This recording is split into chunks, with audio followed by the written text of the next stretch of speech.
Hello, everybody. Welcome to another Stadia News Scrub Down video. This is episode 8. Welcome. You might notice I'm a little bit groggy. I did it again. I think I talked about it last time. I took a nap in the middle of the day, messed me up. So now I'm trying to wake up. I just took a shower, so hopefully it helped me. And I also just realized that I make a bunch of clips from these episodes, and then I drop them throughout the week. And I skipped one of the episodes, so I'm gonna have to go back and edit, chop up episode 6 and upload it because I accidentally did 7 before 6. But anyways, welcome back. For those of you guys who are new to the show, we're basically going to be scrubbing down Google search and YouTube search for Google Stadia content. That's a lot of Googles, and so we've done it a bunch of times already. Like I said, this is episode 8. Let me switch screens so you guys can see what I'm talking about. And so basically, I do an incognito mode, and that's just so that any links kind of pop up fresh. And we search for Google Stadia in quotation marks.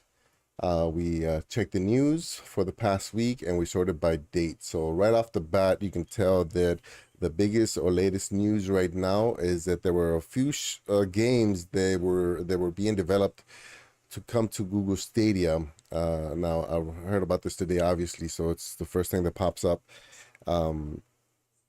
And I guess those games were dropped by Google because it shut down their in-house studio.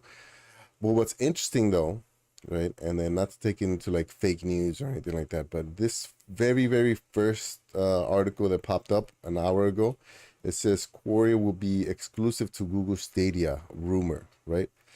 So I wonder if this popped up, if somebody just refreshed it from like I don't know. It's obviously wrong, right? Because it's the next one is the Quarry High on Life could have been Google Stadia exclusive. Could have been the Google Stadia exclusive, but it turns out that it's not because they shut down the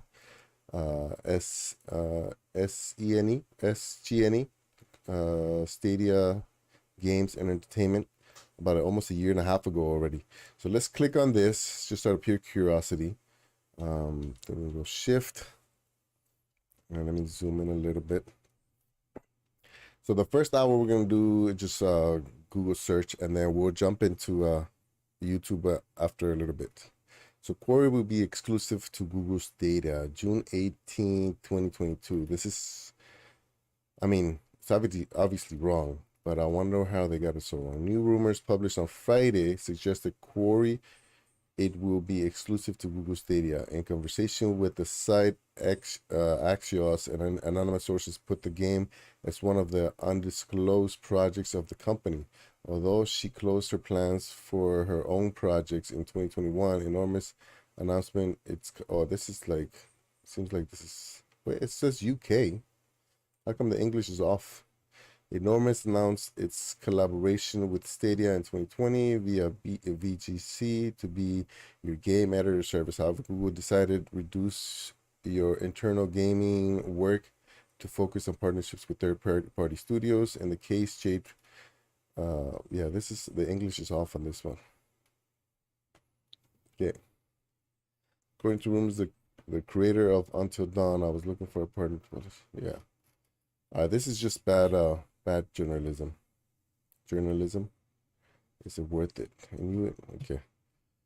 So that first story is wrong. I mean, it's not wrong. Yeah, it is wrong. The title, the tag is off. And then the whole first page just talks about that. So the Quarry High on Life could have been Google Stadia. The Quarry was reportedly once meant to be signature I guess Stadia project. The Quarry other games were originally, and so the story behind this is that Kojima, which is, I guess he's like I said, I'm not a huge gamer, so I guess he's a big gaming industry persona. I think he was involved with Resident Evil, which is a huge game. And so when the Google Stadia, no, when the SG&E was still up and running, they had, I guess they pitched it to Google. I guess Google must have said no, and then they shut down the project. And so now that xCloud is picking up all this cloud stuff, games and new and apps and all these, all these things, then it came out that Kojima is now working on the, or it's basically almost done. Um, Actually, you know what? I'm not even sure. I think because I don't know if the quarry was the Kojima project or this High on Life was. I kind of mix those two stories up together. There's three actually. So there's two games that were supposed to come to Stadia, but they couldn't get completed because they shut down the studio.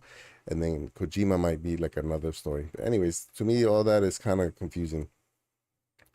Um, I guess the news is that Kojima has a game coming to xCloud. So you can see the whole page, Summer State, okay, all right. So the whole first page is basically that, and then the very last one here is the summer sales. So this last Tuesday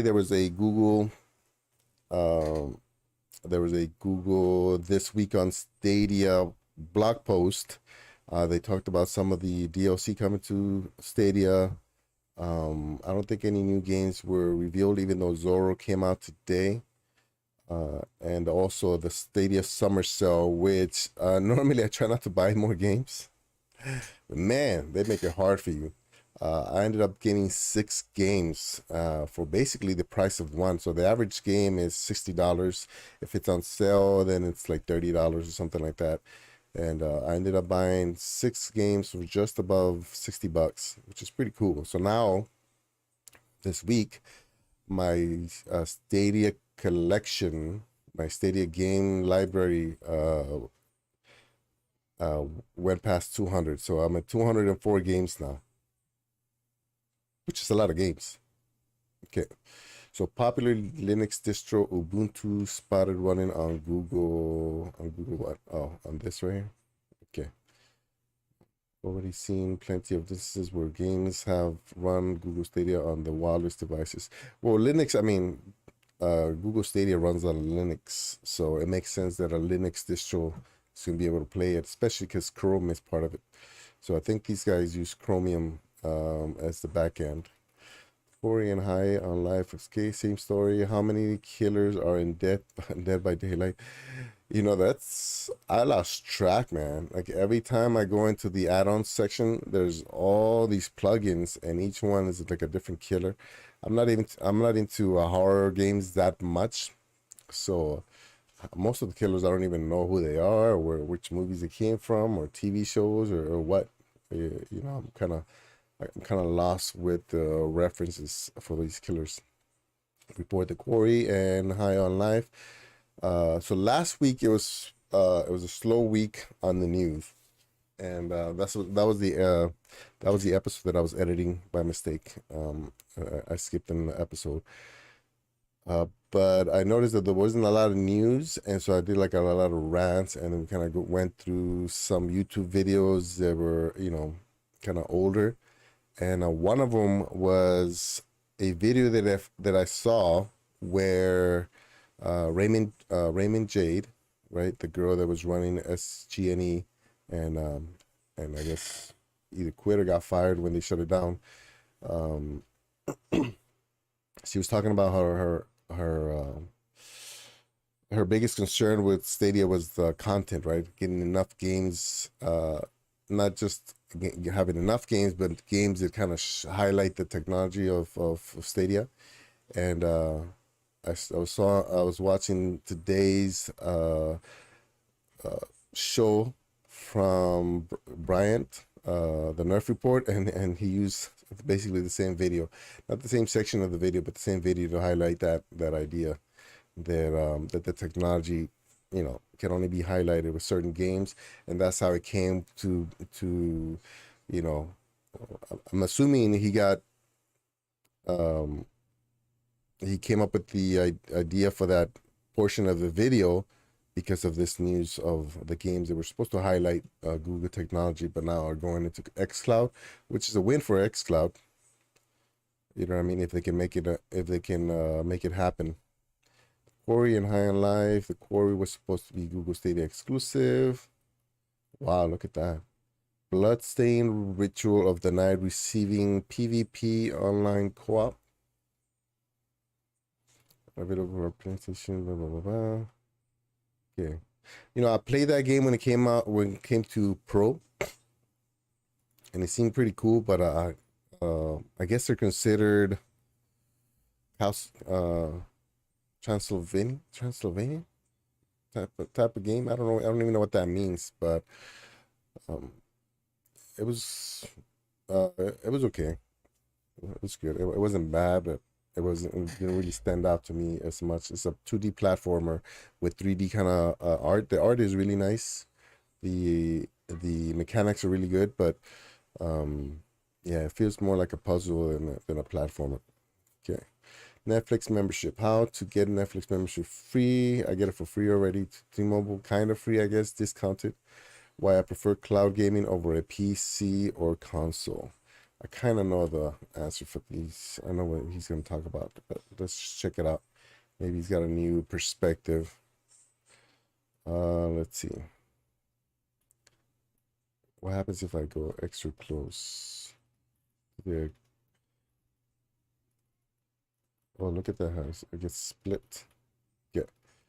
I've played more games in the cloud than on dedicated PC or console since late 2019. During this time, that's when Google Stadia showed up, even though GeForce has been around since 2015, 13, something like that.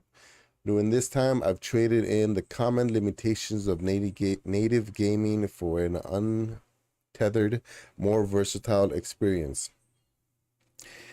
These are the 6 reasons I prefer cloud gaming platforms like NVIDIA's GeForce Now over PCs and consoles. Instant access to games. Waiting on downloads and updates is one of the most frustrating aspects of gaming, especially for players with little time to waste. When it comes to the cloud, however, these hurdles largely don't exist. Services like GeForce Now, xCloud, Xbox Cloud Gaming, and Google Stadia host and stream games directly from servers, meaning that from the moment a game shows up in my library, I can play it instantly with no added wait times. Game updates are also delivered automatically as soon as they're available. I never boot up my machine just to find a list of titles that need a patch. That is, I've said it before, but that is that's the biggest thing that irks me about the Switch. Every time I go to play it, especially if I hadn't played it for a week or two, I mean, everything's getting updated. I'm like, oh my God, I just wanted to pick it up and play. And then I got to play games that don't require updates, but aren't the games that I wanted to play, if that makes any sense, you know? So if I want to jump in on a Fortnite and Fortnite's updating, then I end up playing something else that, you know, it's not terrible, you know, first world problems, but still.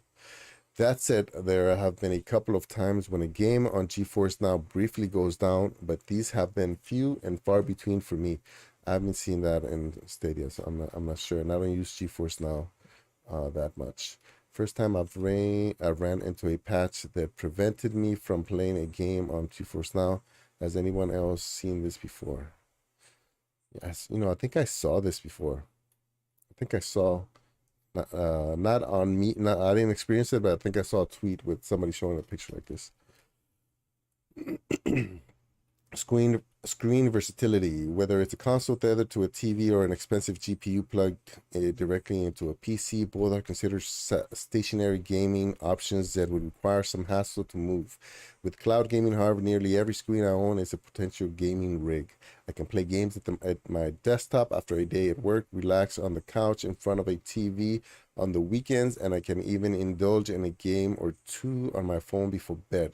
This level of power and versatility can only be found in a game system designed to coalesce with a range of device form factors. You know, this is obvious to all of us if you're already kind of exposed to cloud gaming, but there's a lot of people that don't realize that cloud gaming is an option. Uh, platforms are also great for traveling and vacationing, whereas it's a pain to lug a console or gaming PC from one place to the next. Cloud gaming requires no special hardware. Even the laptops for gaming are really heavy. With a stable Wi-Fi connection, my trusty phone, tablet, and laptop can all be my gaming rig at a moment's notice. Unlimited game storage. The more graphically intensive games become, the more storage space they require. This has been apparent with titles like 2019's Call of Duty, Modern Warfare taking up an absurd 231 gigabytes of space. I think somebody showed the screenshot of hey, Tally Darkstar, what's up, buddy? Somebody showed welcome, by the way. They showed a screenshot of, I think, the Scrolls Online, something like that. Elder Scrolls Online. It was 300 and something gigs. I was like, oh my gosh, if you have a terabyte hard drive, that's a third in just one game. Adding a few more entries such just like this, and a PC or console SSD will fill up fast.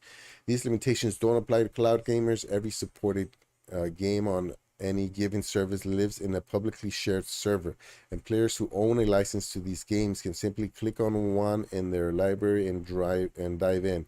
As a result, I have unbridled access to my entire library without having to install, uninstall games, manage multiple SSDs, or worry about running low on storage. Yep. Unlimited cloud saves. Oh, I never even thought about that. Saving and backing up game data can get messy on a PC. While services like Steam Cloud do a decent job, they can sometimes fail, causing a repairable loss if your game supports this feature at all. You could set up your own backup solutions, but these are tedious at best. Luckily, cloud platforms shine here as well. Yeah, that's not aging well with the Ubisoft Breakpoint debacle. I still don't have my saved game back. I'm wondering when the one cloud platform to rule them all will be. Yeah, it's gonna be a while. I mean, look at GFN, man. It's been around for a little while. Hold on, I gotta. My girls are screaming. Hold on.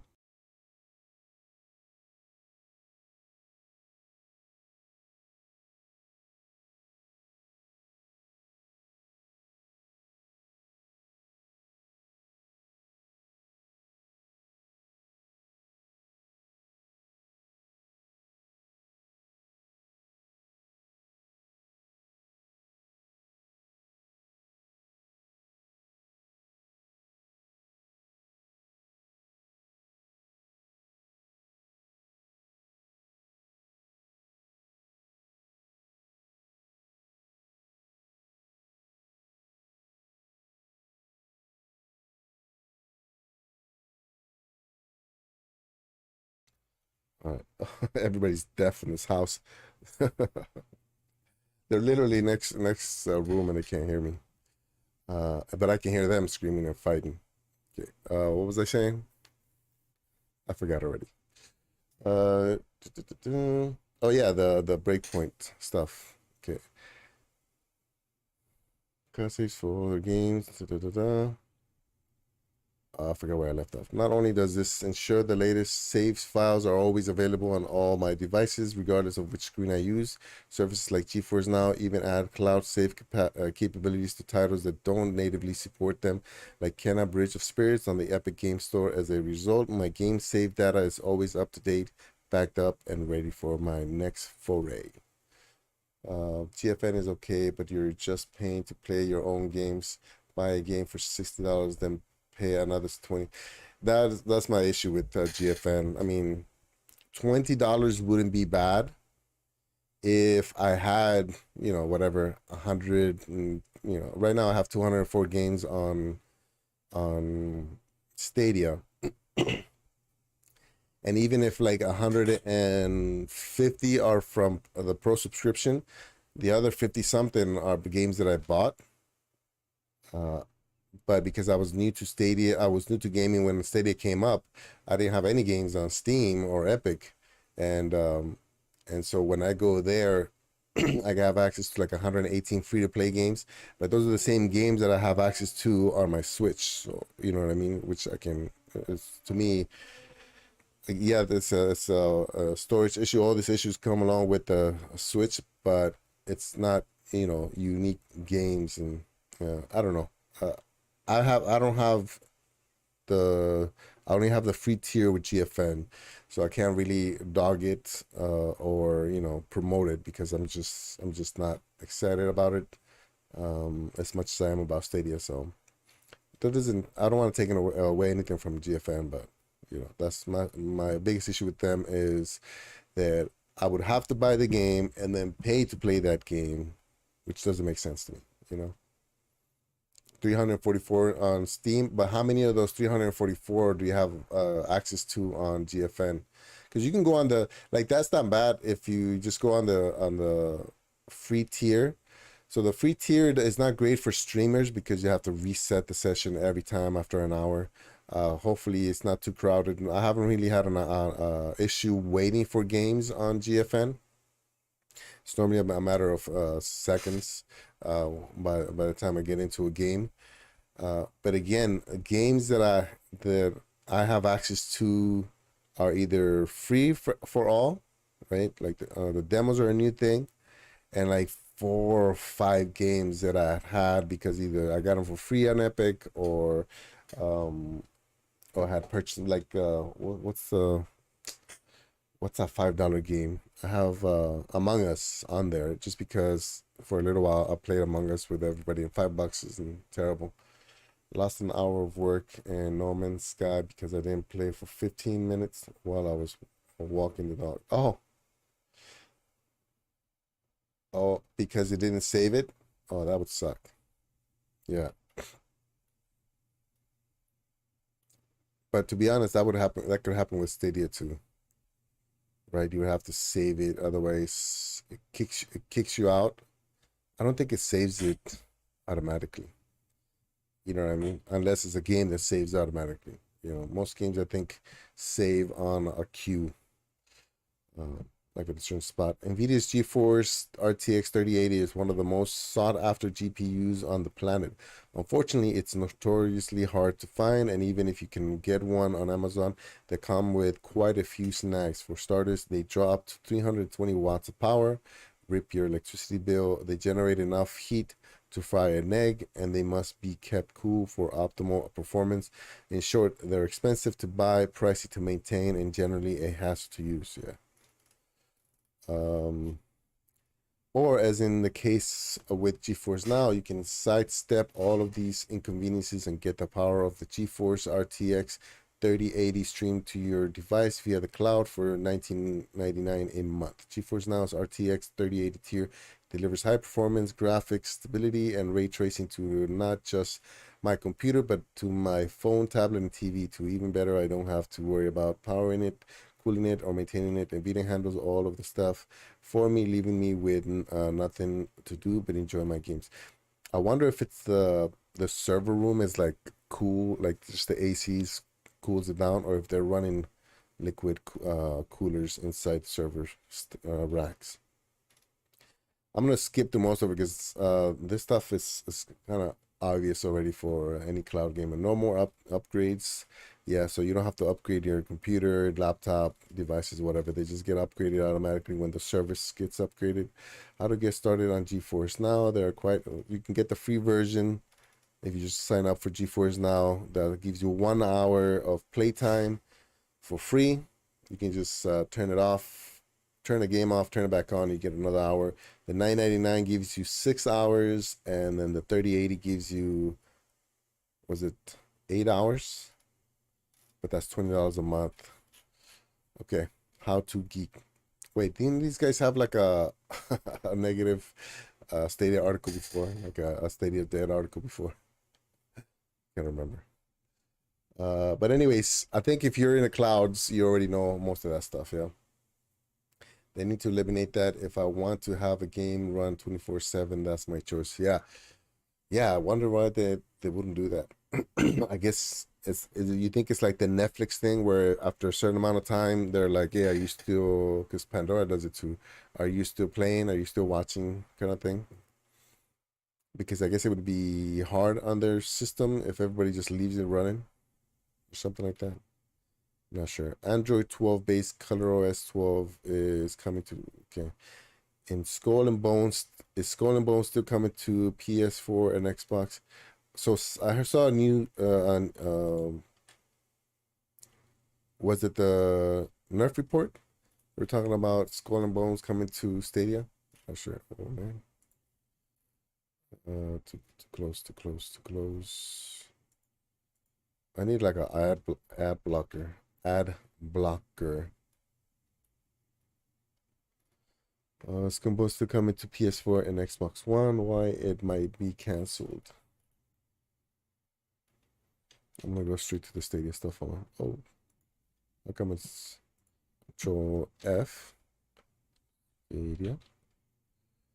For a discovery by Twisted Voxel, Skull and Bones was recently rated in Brazil for PC, Google Stadia, but PS4 and Xbox One were absent. Yeah, so I think it was the Nerf report, and they said that in Brazil, when you rate a game, you rate it for all platforms. They don't do like individual platforms, like I guess or SRB or whatever that other thing is. If that one article about GFN was from Zach Laidlaw, he's a pretty good Stadia supporter. Okay. He follows me on Twitter. Oh, okay, okay. Oh, you know some of these guys. Um, yeah, that's one thing about some of these news aggregators. You never really know who you're getting. You know what I mean? Especially when that remember that tweet came out from it was like a big game review blog. They were paying $20 per article or something like that, and they got a lot of heat for it because they thought $20 is definitely not enough for an article, for somebody's time to write and check all of that. Lumo, the Master Mode Chronicles out now. Did he just did he just come out on the other platforms? No, right? I know the demo is on GFN. We got it on Stadia, I think day and date. Okay. I'm not sure why that's showing up now. Skull and Bones has been rated for, okay, the Xbox app will inform you about games compatibility. Surely the option to purchase a cloud gaming subscription from Google Stadia or Nvidia's GeForce Now is also good options when it comes to gaming. Okay, Assassin's Creed Origins is now accessible for free. I was thinking about streaming that after the show, but I'm still a little disoriented from sleeping in the middle of the day. Oh, I don't know why I take naps, man. It always messes me up more, and then I still keep taking naps. I guess I just can't fight that exhaustion. Stadia sucks in 2022. Yeah, okay. Veep, me like Veep. When's the last time you played it? Uh, and why does it suck?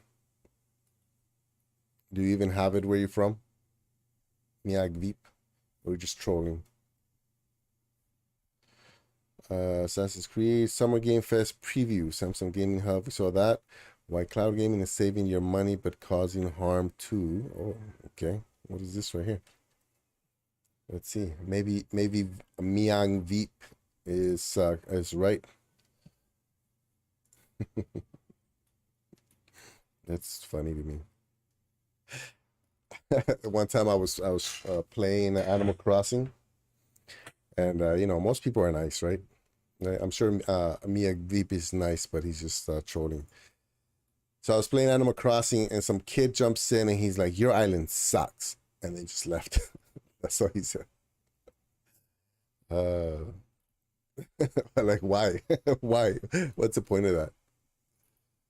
It was so funny. I guess maybe he thought it was funny. Okay. I've seen those articles. They're talking about the energy consumption. Oh, okay, okay. Kind of like how people are using GPUs for Bitcoin mining, and then they're using up a lot of resources. Cloud gaming is Okay, let me read it from the beginning. Why cloud gaming is saving your money but causing harm to the environment. Oh, okay. Cloud gaming is the natural progression of the gaming business. According to a Lancaster's University study, video game streaming could result in a 30% rise in emissions in some cases. PlayStation Now, Google Stadia, GeForce Now, and other cloud gaming services are already available for a single fee. These services let gamers play hundreds of games on a range of platforms. Google Stadia is free. Cloud gaming services, on the other hand, will have a considerably higher influence on electricity consumption as they become more popular. Okay. Cloud gaming refers to a video game streaming service in which the games are hosted on a remote server. Okay, we know that. All that is required is a reliable internet connection. Yep. The beginning with gamers will require less actual hardware in their houses. The begging with the begging that doesn't make sense. The begging with gamers. This results in reduced plastic waste systems and game cases, lower manufacturing energy consumption, and increased global gaming accessibility. Oh, okay, okay. So they're looking at both things, right? So on one side, it causes more electricity, more, especially if they're using fossil fuels to power these big server farms. That can be good, but at the same time, you don't have any more consoles, any more cartridges, Blu-rays, all that stuff that gets dumped into the what do you call the rubbish. Uh, to an extent, to run those servers, it takes electricity, uses coal, mining coal, etc. Yeah, yeah, that makes sense. Well, servers, but I wonder which one's more like. If everything goes cloud gaming, right? Um, is that going to cause more damage with the requirements for energy than all the plastics and all these hardware and all these actual physical things that end up at a why can't I think of the word landfill? While servers may consume more energy than previously, homes may not because these servers handle all of the hard lifting. The devices you use to watch them don't need to use nearly as much power. Currently, more than 10 billion is spent on power for gaming PCs alone. Wow, jeez. Gamers are now spending hours downloading fixes and games that often exceed 100 gigabytes in size. As a result, instead of being turned off, systems are left in the rest mode on or other low power modes. This would not be an issue if more gamers used a cloud gaming service allowing for greater energy savings. Oh, okay. It should be emphasized, however, that these figures were calculated using current streaming standards of 720p and 1080p. If 4K streaming becomes popular, electricity use could skyrocket. Where the energy comes from will be crucial in the future. Microsoft has already committed to becoming carbon negative by 2030, and its data centers are carbon neutral. Google Stadia also features carbon neutral servers. Well, that's nice to hear. You know what I mean? I don't know. I guess it's more intuitive for us to imagine that that it'll be better for the environment because you don't have all this junk floating around in the oceans that gets dumped. To me, that's my thing. Oh, look, Milak VIP did the same thing. He just came here. Stadia sucks 2020, 2022 and left. Thanks for the input. Yeah, that is a good question. That is a good question, especially with those GPN farming places. Not GPA, GPU farming places, you know what I mean, where they just like, I mean, nobody's really getting anything out of it other than because the more you mine for Bitcoin, the less Bitcoin you can get. So the more machines mining makes it so there's less Bitcoin available. That's part of the system, at least the way I understand it. So I don't know how that's benefiting anybody. I think that is hurting more than helping. Skull and Bones rated for PS5, Assassin's Creed Origins. I think I am gonna play this after. I'm not sure. Is the Apple MacBook Air M2? I was editing one of my videos, and does anybody game on MacBooks? Is there a way to game besides cloud gaming on a browser? Are there games you can install on Macs? I don't have a Mac, and everybody that I know with Macs they don't game. They just usually edit videos or photos. So I always wondered that. Such as if the app if you plan on playing games through cloud services such as Google Stadia, Xbox Cloud Gaming, GeForce Now, or other similar products, then the MacBook Air. Yeah, if you're on the cloud, then it doesn't matter which platform, Linux, PC, or Mac would work. Resident Evil Villages Rose DLC. What is Google Stadia? Everything you need to know. One day ago, I did a video, a Google Stadia 101 video. It's my most successful video. In fact, it's the only Stadia video. It's the first, even though I released it about 3 weeks ago, it's the first Stadia video that shows up if you rank my videos by popularity. It's still way down the list, but with 300 and I think 20 views. But hopefully, as cloud gaming gets more popular, that video kind of keeps growing. We'll see. I think it's too early to tell to see the long-term impact. Yeah, I think you're right. I think you're right. We can only just assume right now, yeah. Especially as long as consoles and hardware are still a thing. This blog is about what is Google Stadia, everything you need to know. We will try our best so that you understand this guide. I hope you like this blog. What is Google Stadia, everything you need to know. If your answer is yes, please do share. Okay, I'm just gonna scrub through it. Look at it. Check what is Google Stadia, everything you need to know. What is Google Stadia? What are the requirements to run Google Stadia? Google Stadia, it's all about continuity. How much does Google Stadia cost? What is the streaming quality of the game? Google Stadia multiplayer capabilities, final words. Oh, okay. Okay, so I think we all know that. So we're gonna kind of scrub through it real quick. What is Google Stadia? What are the requirements? Just internet. It's all about continuity. Continuity. I don't understand that part though.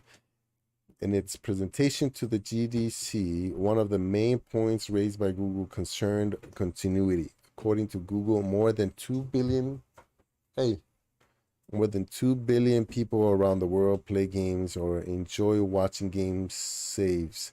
However, game developers still find it difficult to reach the audience due to lack of visibility or the obstacles they have to overcome to play the game. Google wants to solve this problem by allowing users to not only discover games, but also access them instantly without encountering obstacles. Let's say you're watching the trailer for a new game you like and want to play. Starting today, you will be able to see if this game is available on your console or not. Then you will have to buy it from the store and then wait for hours to download and install it before you can play it. Oh, I see what you're saying. Okay. Wait, that didn't really continuity. Did that answer that question? I'm not sure. Continue. I guess. Yeah, I'm not too sure if I understood that. It should say free, right? As a platform, Google Stadia uses a kind of freemium model. You don't have to pay anything beyond the cost of the games to use it. And some games like Destiny 2 are completely free, but there is a paid subscription with a few extra perks. When it comes to buying games, Google Stadia gives you a lot of flexibility. The easiest method is to purchase games individually. Frequent discounts bring indie and okay. The best way to get started in Google Stadia is Premium Edition. Okay. What is the streaming quality of the game? 1080 or 4K? Google Stadia multiplayer. Okay. Not super in depth, but I guess it's good. It's a good rundown of the basics. There were a bunch of games on Mac back in the day, but you don't really hear much about Mac gaming. Oh, really? So what would they use though? Because Mac is Linux, right? So they would run into this if Mac wanted to put games on their system, they would run into the same problem as Google for porting purposes, right? Have you messed around with Apple Arcade? Is that just on the phone, or is that on the actual desktop too? FIFA 23. Are you ready for position modifiers alternations? Assassin's Creed Valhalla get 3 free. Ooh. Wait. I have the game. I want three free items. Uh, Assassin's Creed Valhalla, get 3 free items. New weapons and more for AC Valhalla. It's one of 2 bundles coming to game. Oh, okay. I think I did it already. Prime Gaming. I did that already. Are you guys aware of Prime Gaming? You can go. It's funny because it's Amazon, and you can get free games on there, but you would have to like get the launcher and install them from the launcher, and then it's not cloud. I wonder if they're ever going to do that. Like, I wonder if Amazon is going to somehow combine Prime Gaming with the Luna. You know what I mean? All the perks, like you just click on it and then it just links it straight to Luna. That'd be smart if they do that. Either we're, oh yeah. If they wanted to play it, yeah. No clue about Apple Arcade. I'm falling more into Chrome OS more and more every day. Yeah. My daughter, my oldest, got a Chromebook for Christmas 2 years ago, and she can run Stadia on it fine. Now, when my internet is bad, she does struggle with it, but it's mostly because of the internet, not because of the Chrome. But I played on her Chrome a couple times, Chromebook. The House of the Dead remake received limited 15 games to play while you wait for Starfield. Assassin's Creed Origins preloaded, available for free. How long been? Okay, we got 42 minutes. We're probably close to the end of this one. 2 days ago. US fuel now as expensive as Cyberpunk 2077 Dystopia. What? I bet you it's one of those little facts, like if you check the game, you go to a gas station in the game, which I don't know, the game is $29.99, which is 50% off. Oh, but I can't pay $30 for one game. It just hurts. It would hurt too much. Hopefully I'll see it for like $15.99 or something at some point.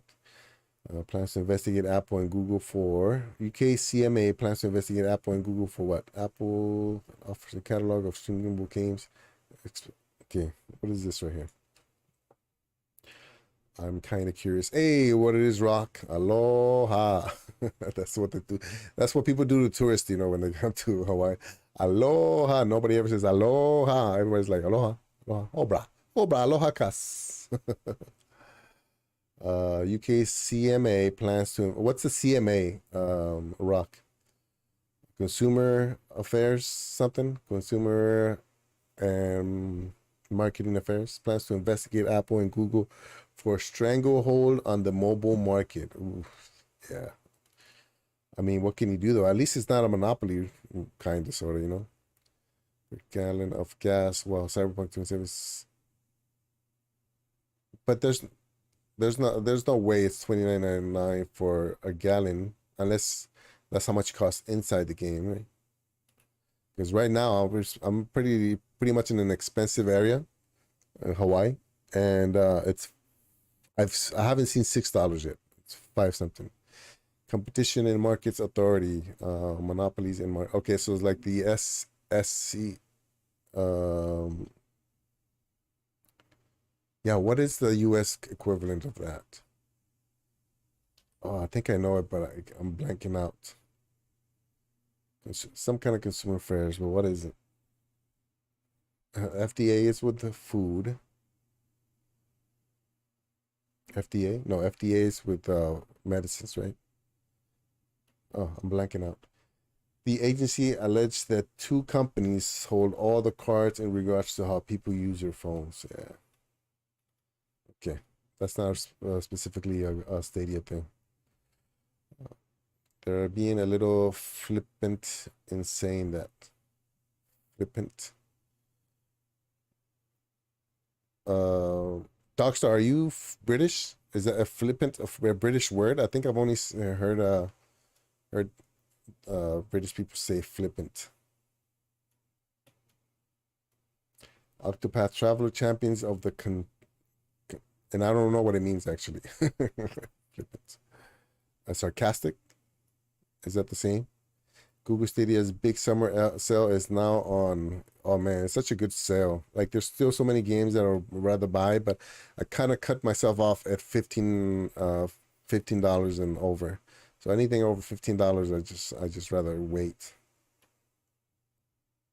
Oh, okay, okay, okay.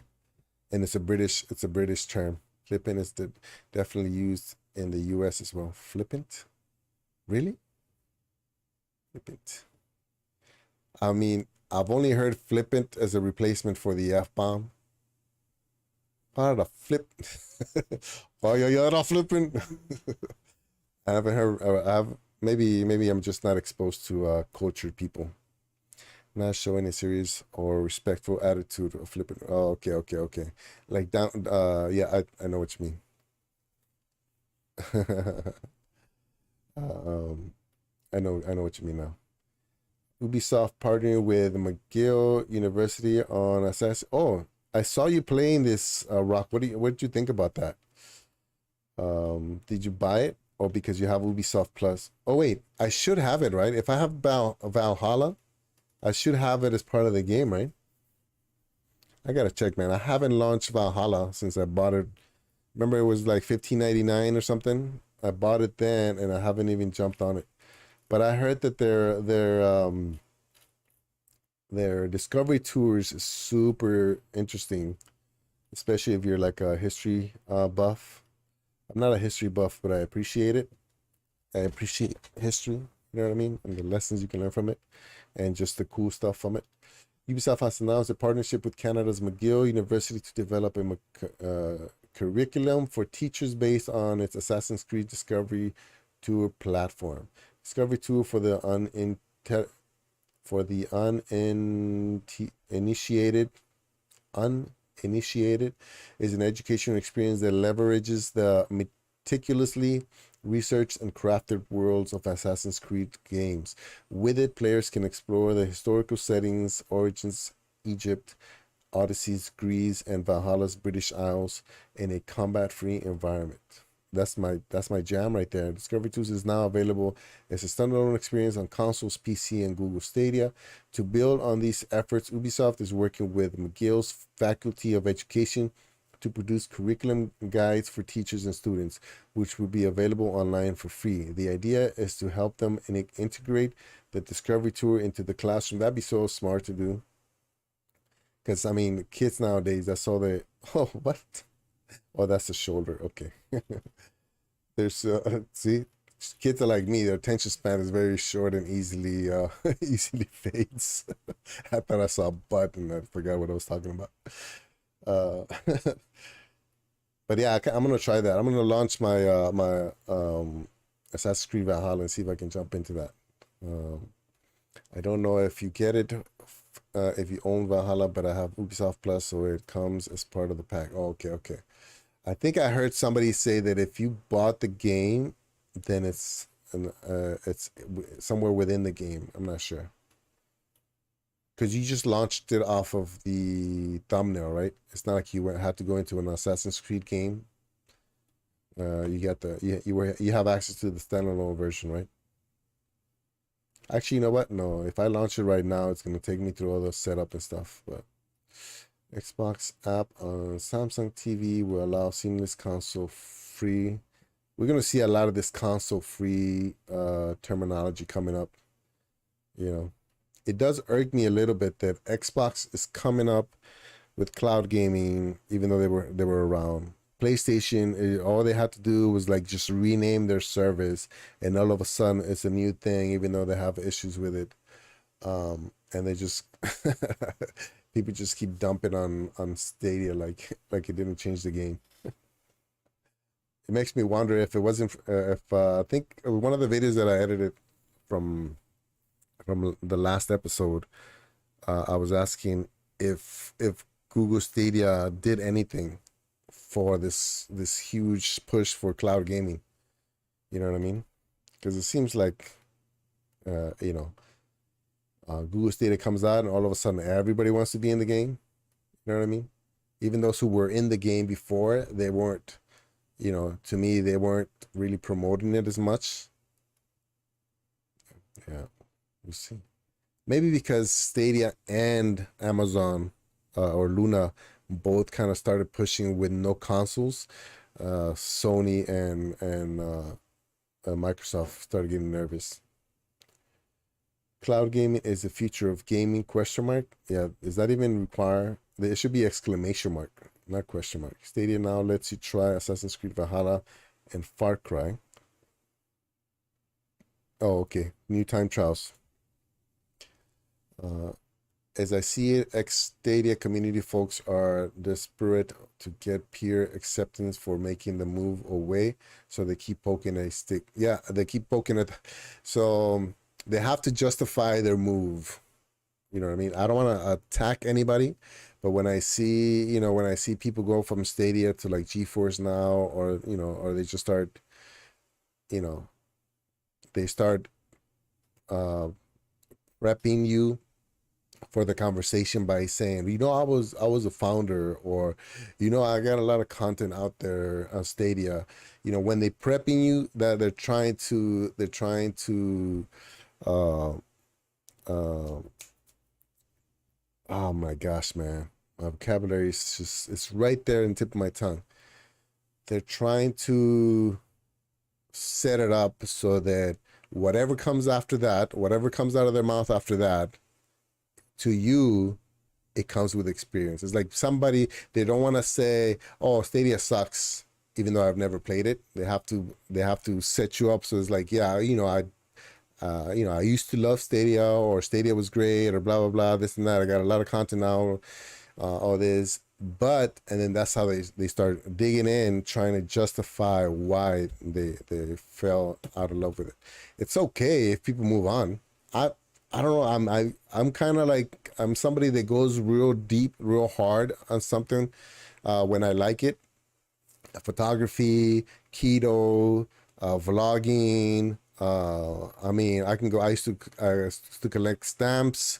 I used to I used to do a lot of stuff. Oh man, I can go on forever. I'm blanking right now, but yeah. So I go real hard. Like I enjoy something and I go deep, right? Like technology, all these things, right? And uh, and then I burn out. And when I burn out, then I move on. Like I used to have a whole setup when I started in electrical engineering. I used to have my desk like this, and then it didn't even have a desktop or a laptop. It just had a bunch of little measure machines that would measure the pulses. I can't even think of the words anymore. ISO, blah, blah, blah, blah. Anyways, you can measure the electronics, the pulses that are coming out of microchips and stuff like that. So I used to do all that, and then I ended up getting tired of it, and then I sold everything. You know what I mean? So it happens. It's okay if it happens. But for me to like put it down because I know because it no longer interests me, and therefore I need to attack other people because they still find it interesting, that's where it kind of irks me. You know what I mean? That's when it kind of bothers me. It's like, I understand you moved on. That's fine. It's no longer for you. But don't use your experience to try to convince me that my experience shouldn't be as enjoyable now. Personally, I don't care either way, but I can't stand bullies, and what they do is bullying in the books. Yeah, unfortunately, it goes both ways. So unfortunately, I catch myself trying to convince somebody. I think it happened recently in Cowboys show. I think somebody ranked Luna over Stadia, and I got triggered, and I'm like, I kind of caught myself after. I just let it go. But when I got triggered, I was like, wait a second, how how are you bashing on Stadia for these reasons, but for those exact same reasons you giving Luna credit? And so, unfortunately, just as human beings, we end up doing it the same thing because we see something that maybe doesn't jive with us, we don't agree with, and for whatever reason, we need to try to convince that person uh, that's not the case. Where for them that's the case, and for us it's not. It doesn't.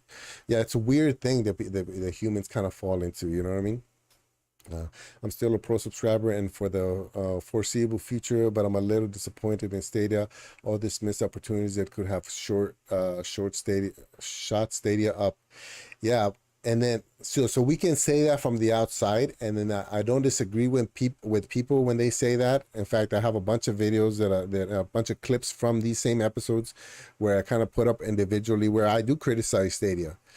The problem is that we're not in the room when these decisions are being made.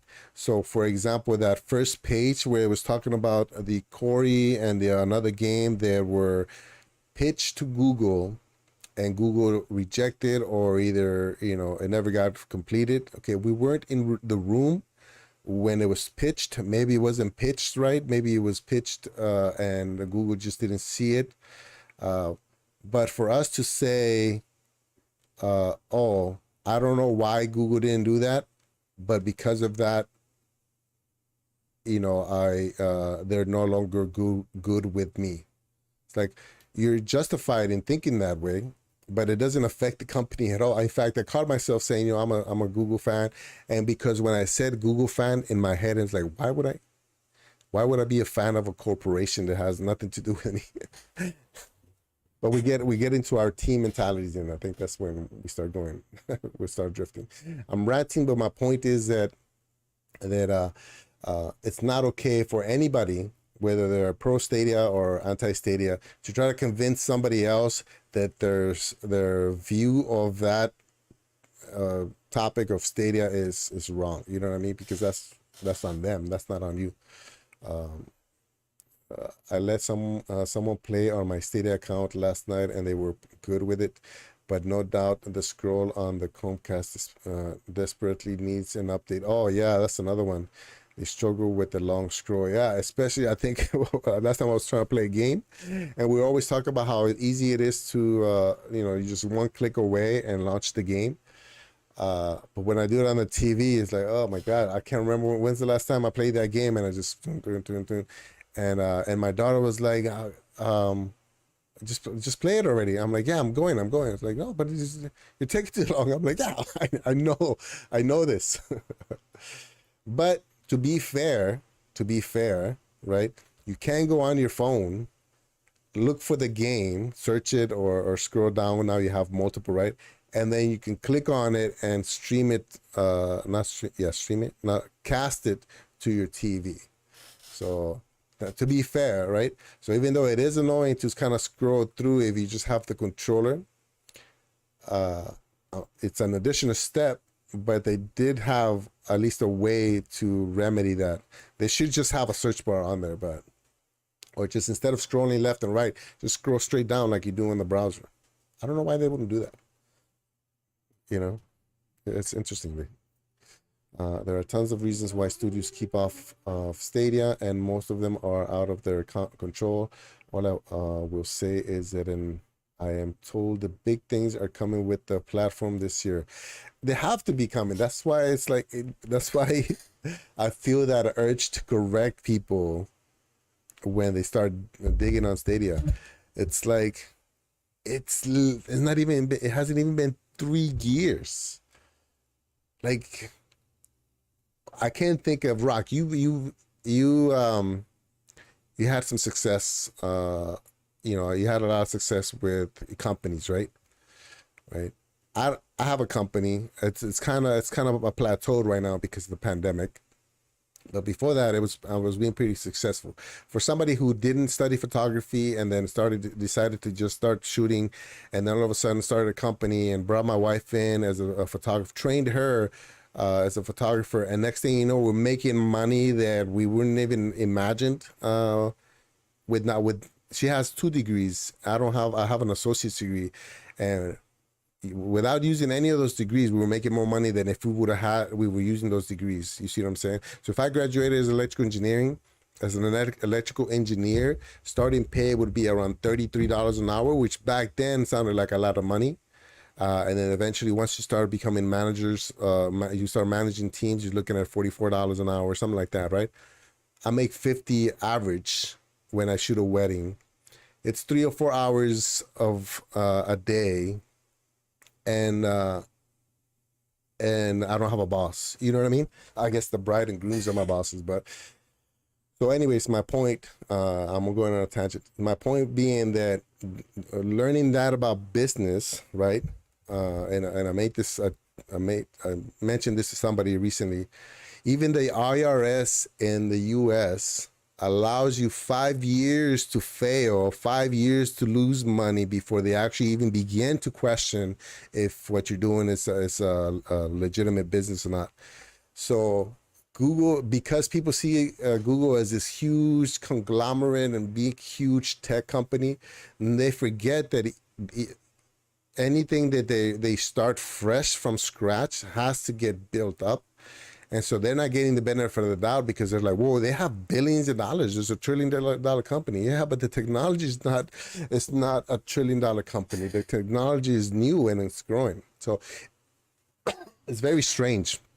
It's very strange, especially when Luna is, in my opinion, even less equipped to expand and to grow right now, but then they get the benefit of the doubt. You know what I mean? And Amazon is $1 trillion company. You know, that guy was the richest guy in the world for multiple years, but he still gets, I don't understand. It's just the strangest thing. You know what I mean? Yeah, I own a software company and I didn't do any further education after school, no college, university. I'm not a software engineer either. People are always the key assets in the company. Yeah, and so some people can manage people, some people can manage themselves better and they cannot deal with other people. That's the problem that I'm having with my current boss. He's a super nice guy, man. He's really nice, really down to earth, very understanding, but he doesn't know how to manage people. And as a sergeant in the military, that has points where I felt like I couldn't really manage people that good, and other times where I felt like I was really good at managing. I can see his missteps and I feel bad, but he's 50, he's almost 60 years old. If you don't if you can't if you haven't figured out how to manage people after 30 something years of having a company with people, it's kind of anything that comes out of my mouth, it's not gonna, especially when I'm younger than him, you know what I mean? Anything that comes out of my mouth, it's just gonna be like, yeah, okay, sure. And just to be a nice guy, he's just gonna, probably go along with it. Let's see, Amazon Prime Gaming review. I'm ranting a lot today, yeah. Oh, actually, before I move on, did you guys see today's North Stadium Connect North episode? That was really good. It was really good. The guy, he's the CEO of, oh man, I'm blanking out. Anyways, he's the CEO of the company that has a couple of games in Stadia, and there's some more games coming out. I'm sure you guys know already. But he was so down to earth and so open, and like I was like, man, this guy, and he had his ideas on Stadia, you know what I mean, that maybe I didn't agree 100%, but they were valid. They were valid points. But yeah, I just liked the way he was kind of giving information, answering the questions honestly, even when he wasn't sure if he was supposed to be talking about it. That was really refreshing. If you haven't watched it, I recommend you guys go back and check it out. Putin is the wealthiest, unverified. However, the crime lords who we don't even know. Yeah. Wait, hold on. Hold on. I think I skipped something. I missed some context right there. Hold on, let me check. I still think Bezos is the wealthiest verified in the world. Musk is all on paper. Oh, I see what you're saying. Yeah, and he's such a flake that he will lose it just as fast. Watch him crash and burn this decade. I don't know what this guy, his impulse. I mean, I guess he has Asperger's. I can't say that right. And maybe his impulse is affected by that. His self impulse. Is that a thing? You know what I mean, right? I think my brother is the same way. He hasn't been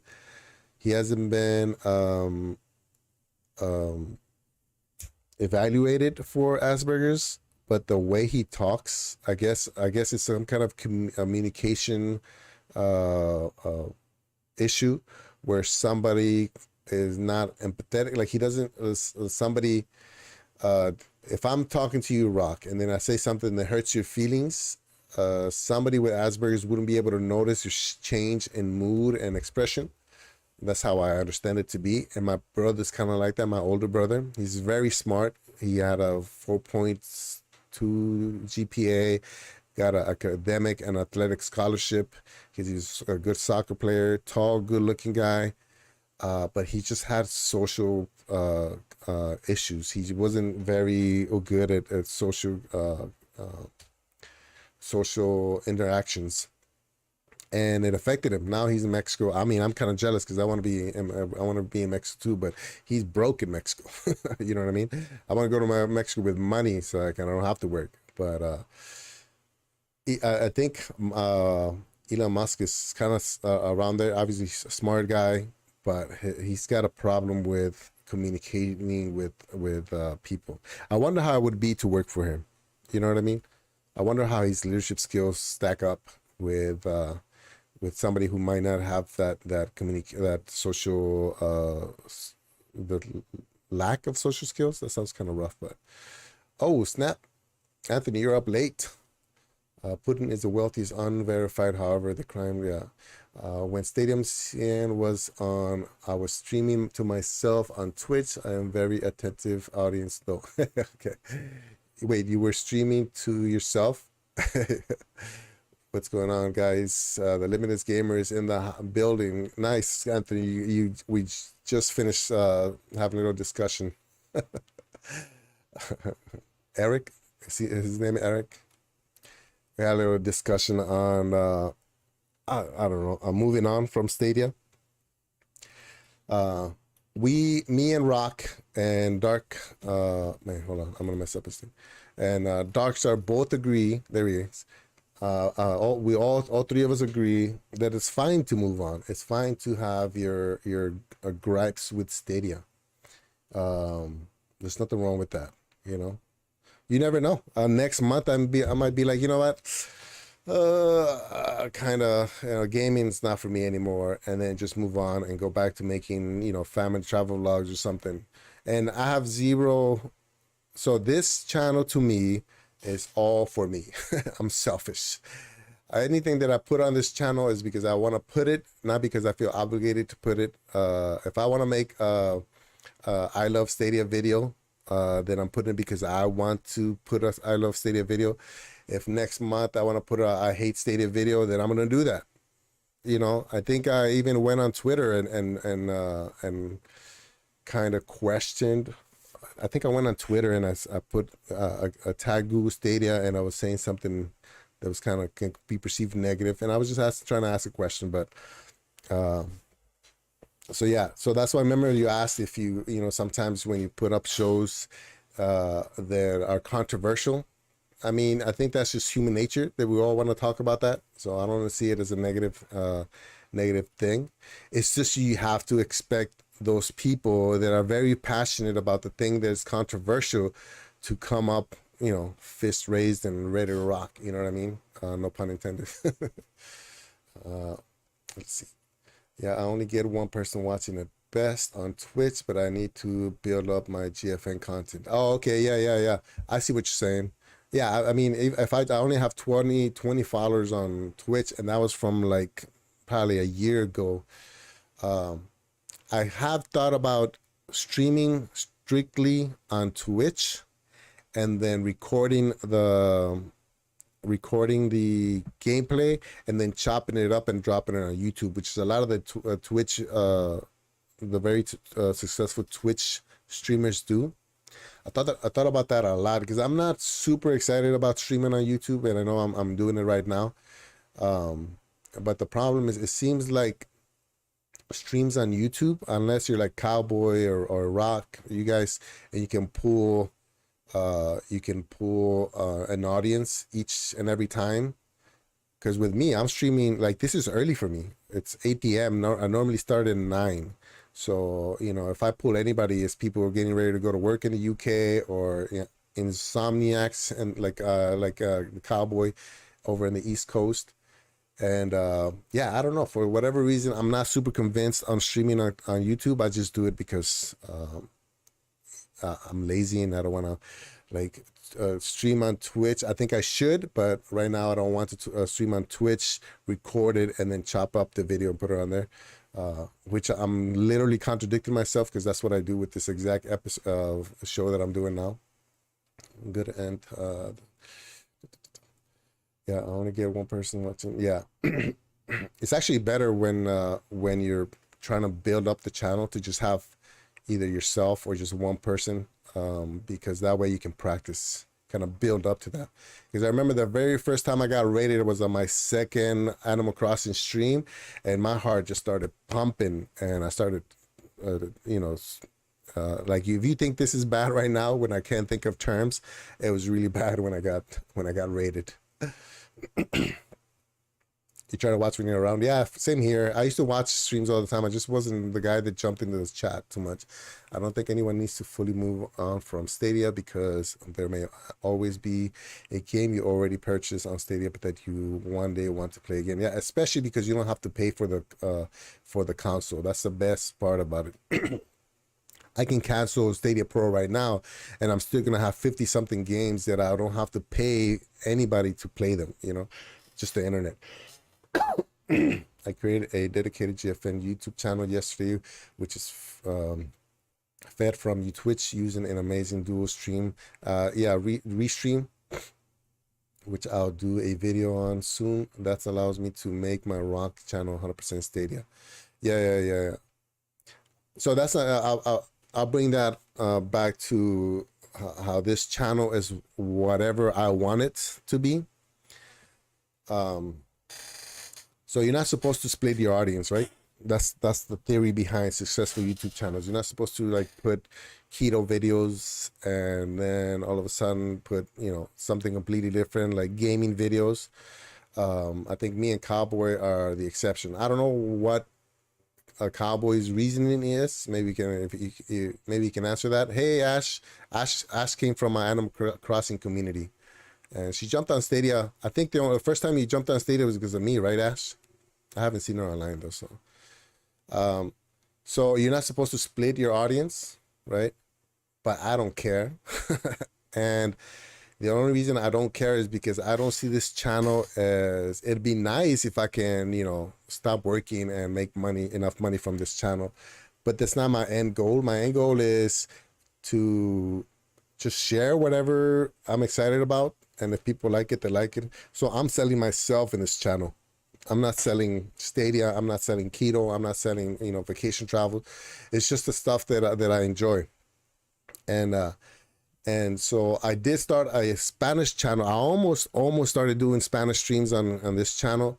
The only reason that I didn't is because my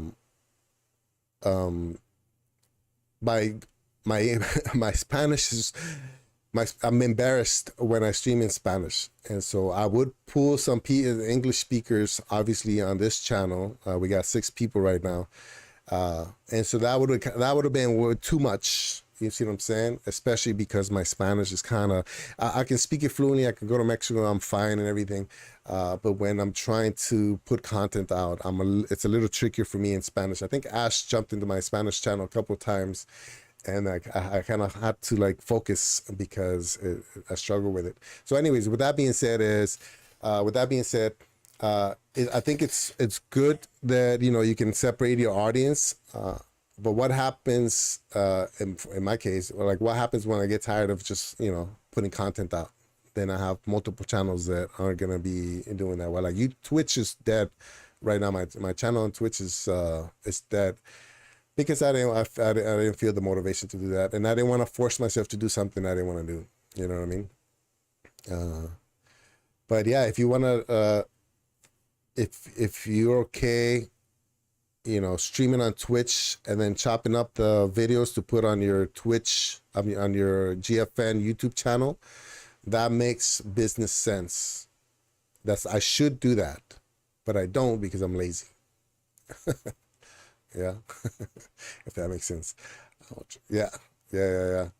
I need to follow you on Twitch. I don't think I've followed you yet. Yeah, I streamed on Twitch 2 years before I streamed on YouTube, and I will say YouTube was much better for me, but I already had a YouTube channel, but it was only for my vlogging. Yeah, I struggle with that too, Cowboy. That's the only reason I started my Twitch channel. I figured, okay, I can just do the gaming over there, and then I do the vlogs on this channel, and then I'm like, "Oh, that's too much." I don't know. I'm always on the fence on it. I can go back to do that and, justify it, or I can never do that and justify it just the same. Ash, you're up late, huh?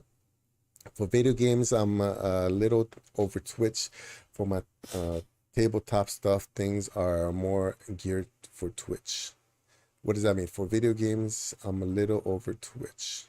So you don't go on Twitch anymore for games? I don't think I understand. For my tabletop stuff, things are more geared for Twitch. Sorry, man. My reading comprehension kind of fails me sometimes. I will say YouTube gives me more flexibility to do whatever on my channel. On Twitch, I had to primarily be a gaming channel. Yeah, I don't know if that's true. I don't know if I agree with because that the let's chat, just chatting is huge on Twitch, huge, massive. I've seen people on there do like 24-hour rap battles or some crazy. The problem that I have with Twitch is at least when I was doing it, I didn't know how to save my videos. I didn't know how to keep my videos from disappearing after 16 days. And that bothered me because with YouTube, a video that I uploaded 2008, how many years was that? 14 years ago is still making money. You know what I mean? Especially once I got monetized. In fact, I was monetized in the beginning, and then they changed the rules. I got demonetized, and then I fought to get monetized again. And so some of those videos are still making money. My top video right now, it's a keto cheese tortilla recipe. And I think it pulled 30-something thousand views, which for me is huge. And, for a bigger channel, maybe it's nothing, but yeah, that's my thing with YouTube. That's why I stick to YouTube, because my videos are there, until, all the servers burn up at some point. There's no way they can maintain this. This is impossible for them to maintain. What does anybody know the statistics for YouTube? It's like 30 hours are uploaded every second. It's insane. There's no way that can last forever. You're lurking at my bros. Oh, no problem, Squeeze. Hey, thanks for letting me join you today, man. I love Outcasters, and I never see anybody playing it. And those wait periods always kind of made me kind of jump out. Cookie McCrumble, nice name. I like that. What's going on with my chat? Oh, snap. My chat wasn't updating. Wait. Where's Cookie McCrumbles? Oh, right there. Okay. Squid's in the house. So on YouTube, the pros say you're supposed to find out what's your most popular videos, and then you're supposed to stick with that. But for me, I love to do everything, so I didn't want to limit myself. Exactly. That's why me and Anthony or Cowboy had a little discussion on his comments. Something we just disagreed. We disagreed on something. That's fine. We can move on. But I guess he thought because I disagreed, I didn't, I would had a problem with him. But no, man, I think me and Anthony have a lot of things in common. And I don't know, sometimes that's good, sometimes it's bad. When two people are too much alike, then there's a whole lot of, headbutting. But sometimes it works out, you know what I mean? So me and Anthony, I see a lot of similarity between me and him. I'm not as energetic as he is, but I can be. It's just that life wore me down already. My biggest audience is the Stadia community, and so my Rocks channel is for them. It is cleaner for me to use another vehicle to cover other platforms. It doesn't bother me. Yeah. So if you wouldn't put in the work, it makes sense. That's what you're supposed to do on YouTube. That's what, Mr. Beast has like 13 channels, and they all have multiple millions of subscribers, because he doesn't want to alienate somebody who's only used to a certain type of content. That's what I'm supposed to do. I just don't do it. And a very successful YouTuber yesterday, and she had like 7 or 8 channels split across topics. All were successful. Yeah, because you have another channel, right? You have that calming sounds, and then you already hit 1,000 in that one, right? And it's what was it, like a year old or something? You can't keep content for more than 2 weeks. So my YouTube TFN channel acts on Twitch archives also. Somebody said that you can, Rock. So I was saying that I didn't like streaming on Twitch because my streams disappear. And somebody said, not only can you make it so they don't disappear, but you can make it so that it automatically uploads them to YouTube or something crazy like that. I don't know. I haven't figured it out. It's a setting on Twitch you have to select, but I think now they disappear after a certain time on Twitch. Yeah, I'm only on Twitch more for like DM. Oh, okay, type and occasional video game stuff, but I'm always YouTube. Yeah. I'm not on Twitch that much. Once in a while. You're cool with me, Leonardo. Yeah, much. You know what? Leo. Most people call me Leo or Leo. Actually, most people call me Leo. Nobody calls me Leonardo. I don't have a problem with it, but yeah, I'm okay with you saying Leo, Leo, Primo, Yoni. My family calls me Yoni. I think I explained that in Purple Haze's interview. No, hey man, I respect you a lot, Anthony. That's the only reason I go in. If I ignore you, that means I have zero interest in you. You see what I'm saying? So if I ever disagree with you on something, in fact, oh my God, in fact, that's a good point. So I'm pretty liberal.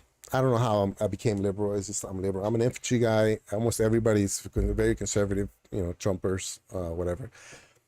I'm very liberal. I don't promote it. I mean, that's just who I am. I have certain ideas, certain values, and that's what I drive into. So I have friends that as the older they get, the more conservative they get, and they start posting stuff about guns and politics. And I'm like, whatever, no, zero interest. So if you look at my Instagram, I don't have any political stuff, even this channel. But I have friends that are starting to post more and more, and only my closest friends, only my really good friends that are no longer here or they are posting on there. I mean, I go hard on them. Like if they post something that is nonsensical to me, like you say, about guns or whatever, all this January 6th stuff. I mean, I go hard because I hope they understand I'm only doing it because I want them to see my point of view, and I don't want them to be in this echo chamber, because the more you stay in an echo chamber, the more dangerous it is, because you start kind of, you stop listening to other people and valid points that other people have. So if I go in hard on any of you guys, man, it's just because I respect you. If you say something that triggers me and I don't say anything, to me, that means you're not important. You're not important to me in my life. Yeah, well, 42 is young, but life still wears you out. Life wears you out if you're 20 if you're from the hood. Man, ants like a living can or Red Bull. Man, ants. I think that's a man ants. I don't know what that means. Yeah, deeply relaxing. Got 1,000 subs in like 6 weeks. Oh my God, 6 weeks. Jeez. Well, your voice makes sense though. I mean, it makes sense for that. You can make your Twitch videos aromatic archive to YouTube. It's automatically. Yeah. It's a setting. I used to do it for all my Twitch videos. I can show you. And when I was on Twitch, my videos never went away. Oh, okay. Yeah. So there's a setting on there somewhere. I'm very liberal to centrist. I am very involved in politics, close to government involved, but I don't cover it on my gaming stuff. There's just no point to me, because I mean, as soon as I say something political, somebody's always going to be like, whoa, let me tell you. And then you can never convince people to see it your way. When's the last time somebody went, you have a point there, I changed my perspective 180 degrees? It never happens. So there's no point. I still like once in a while, especially when topics aren't super controversial. You can go in and people can disagree, but at the end of the day, you can always just hug it out. When you talk about politics or religion, it's just not worth it for me. Into politics, and he said if I was into politics, I would be a liberal, but I didn't know what that means. Yeah, I mean, some people, I didn't realize I was a liberal until until I was being triggered by stuff that people said, and I was like, you think that way? What? Does that make sense to you? And then that's when I realized it. I haven't got the personality to be a streamer, but I'm a full-time gamer outside of work. Good to see some familiar Stadia names. So Cookie Crumble, just the name alone tells me you have the personality. If you look at my first, and I completely this show is it's going to to heck already. If you look at my first streams or vlogs, I mean, it didn't look like I had any kind of chance to make it. There's for sure never thought I was gonna make it to 1,000 subs. But you'd be surprised what people like. People just like you for who you are. It's the strangest things. Like, you know, I'm sure Anthony. Only because I heard it, not because I believe this. So just for the record, I don't believe this that I'm about to say, but I've heard people say. So I've heard people say, including Cowboy. I've heard him say, describe himself as bringer of controversy. There's a word that I can't think of, but somebody who would probably have, you know, a few people that dislike him or whatever, right? But you'd be surprised, you know. It's like he's very likable in my opinion, right? And I've seen other streamers where they kind of talk like this, very Squids is like that. Squids is very calming. So look at the energy levels between Anthony and Rock. Rock is pretty energetic. And then look at the energy levels between Squids and Windstar. Now, Squids and Windstar, I don't know how new Squids are. I know Windstar is pretty new. But it doesn't really matter, man. Like, if you like talking to people, if you just like kind of, you know, brainstorming and ranting, you can stream. You know what I mean? You can stream. I don't know how many streams I have with like 1 or 2 views. Doesn't really matter to me. I'm talking to somebody. When I look at this lens right here, somebody's behind that lens. Even if it's one person for a minute that stops by and says, hey, you know, that's good enough for me. You know what I mean? I can always go back to the videos and check it out and see how I was back in the day. And so that's another kind of thing. So what I recommend, if you're a Cookie McCrumble, that is the funniest name, man. What I recommend, if you feel like you want to stream but you're nervous about it, or you're self-conscious about it, just record yourself, pick a topic, pick a game, and then just record yourself like you're streaming live, and then watch it. And then whatever you don't like I still do it now. I do a lot of you know what I mean. And so I do a lot of that. Once you get comfortable with that, just go live, and you'll be surprised how fast you get used to it. You know what I mean? Yeah. And then Anthony, I'll mention it on this stream since you're here, I think, unless you fell asleep, because I mentioned another show, and there's no way to say it, but when you do a vlog, try your best to look at the lens. I'm not criticizing, I'm just saying it brings the people into the video more. If you look at the lens, I know when you do it with your phone, it's very easy to try to look at yourself in the eye. I know because I do it too. But remember that the lens is literally a couple inches away from that. And just that difference is going to bring whoever's watching that vlog into the vlog deeper than if they think you're talking. So if you notice, I mentioned the last episode, I have my chat right next to the camera. This is the camera, this chat is an inch away. Because at least when I'm reading, it looks like I'm talking to you. And then whenever I'm looking at my screen and talking about whatever that I completely forgot, I don't even know how many more pages we got. Then to you, the way you're looking at it, I'm looking at what you're looking at. So it makes sense for your brain. And then when I'm looking at chat, I'm close enough that it makes sense that I should be looking this way. And then when I'm not looking at chat, I'm just talking, then I look at the lens. And then the difference, I'm not an expert, so, you know, I'm not trying to say I know it all, that's how it sounds like. But I enjoy your vlogs, man. I saw the last few vlogs you've been posting, and it would help, I think, a lot if you just look at the lens. You know what I mean? It takes a while to practice. You got to practice it, man. It takes a little while. You can make your Twitch. I have a friend that really into politics. Hold on. I keep losing my spot. So does anybody do you highlight the things? I don't have, I don't use Melon, so I don't know how to highlight where I was at. Rock is talking about me. My name is Anthony, so Rock called me Ant. Oh, okay. You're one of the my top 5 creators, Ant. Seriously, yeah. I mean, you're very creative with the content you put out. I think you got a video that kills my top 10 videos. I think you have one 70 something views, and it was a review on. Oh man, I just saw it earlier. But yeah, I mean that's all it takes, man. You just gotta put stuff out there. Try to be creative as you can. Yeah, Ants content is one of them. A few greats out there. Yeah, and then I mean, I mentioned it with Ray and I feel the same way with The Rock and Four Scars Gaming. It's when you're focused on one specific topic, cloud gaming, or in our case, like Stadia.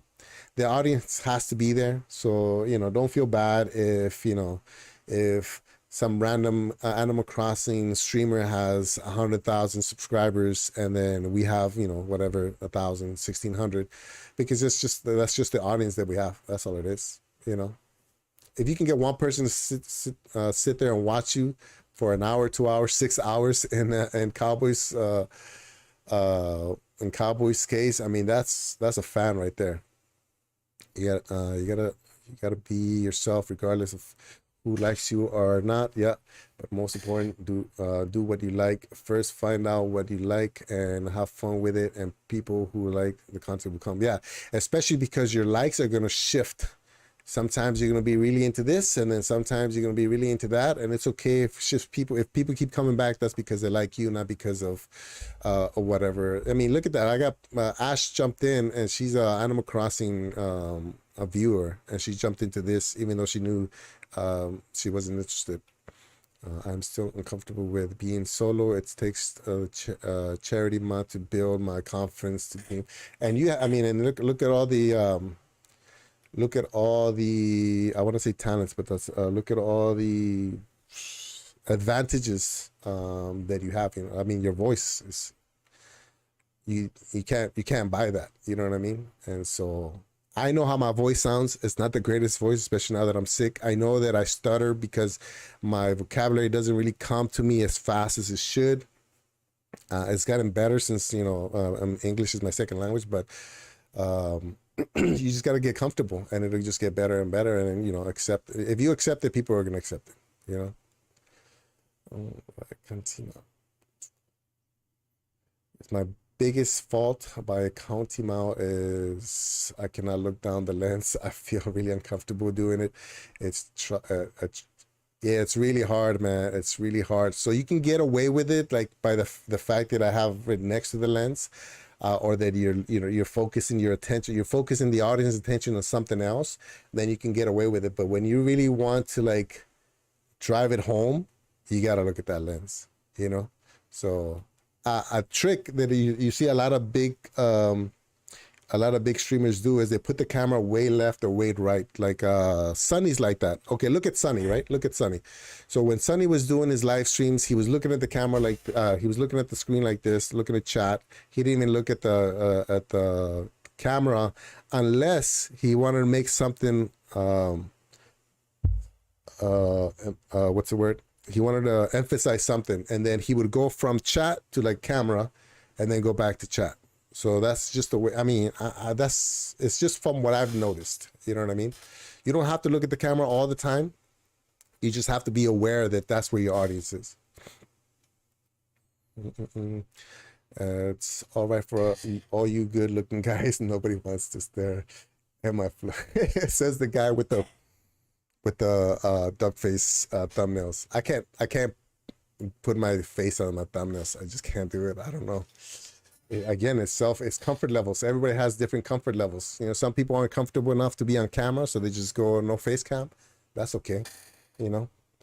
I'm happy letting the pros do the streaming and sticking to playing and watching more of a social anxiety thing. But thank you for advice. We'll back it just in case. Yeah, I mean, it helps though. If it's a social anxiety issue, it would help your social anxiety. It would, especially if you have, nobody watching in the beginning and then one watching and then two and then three.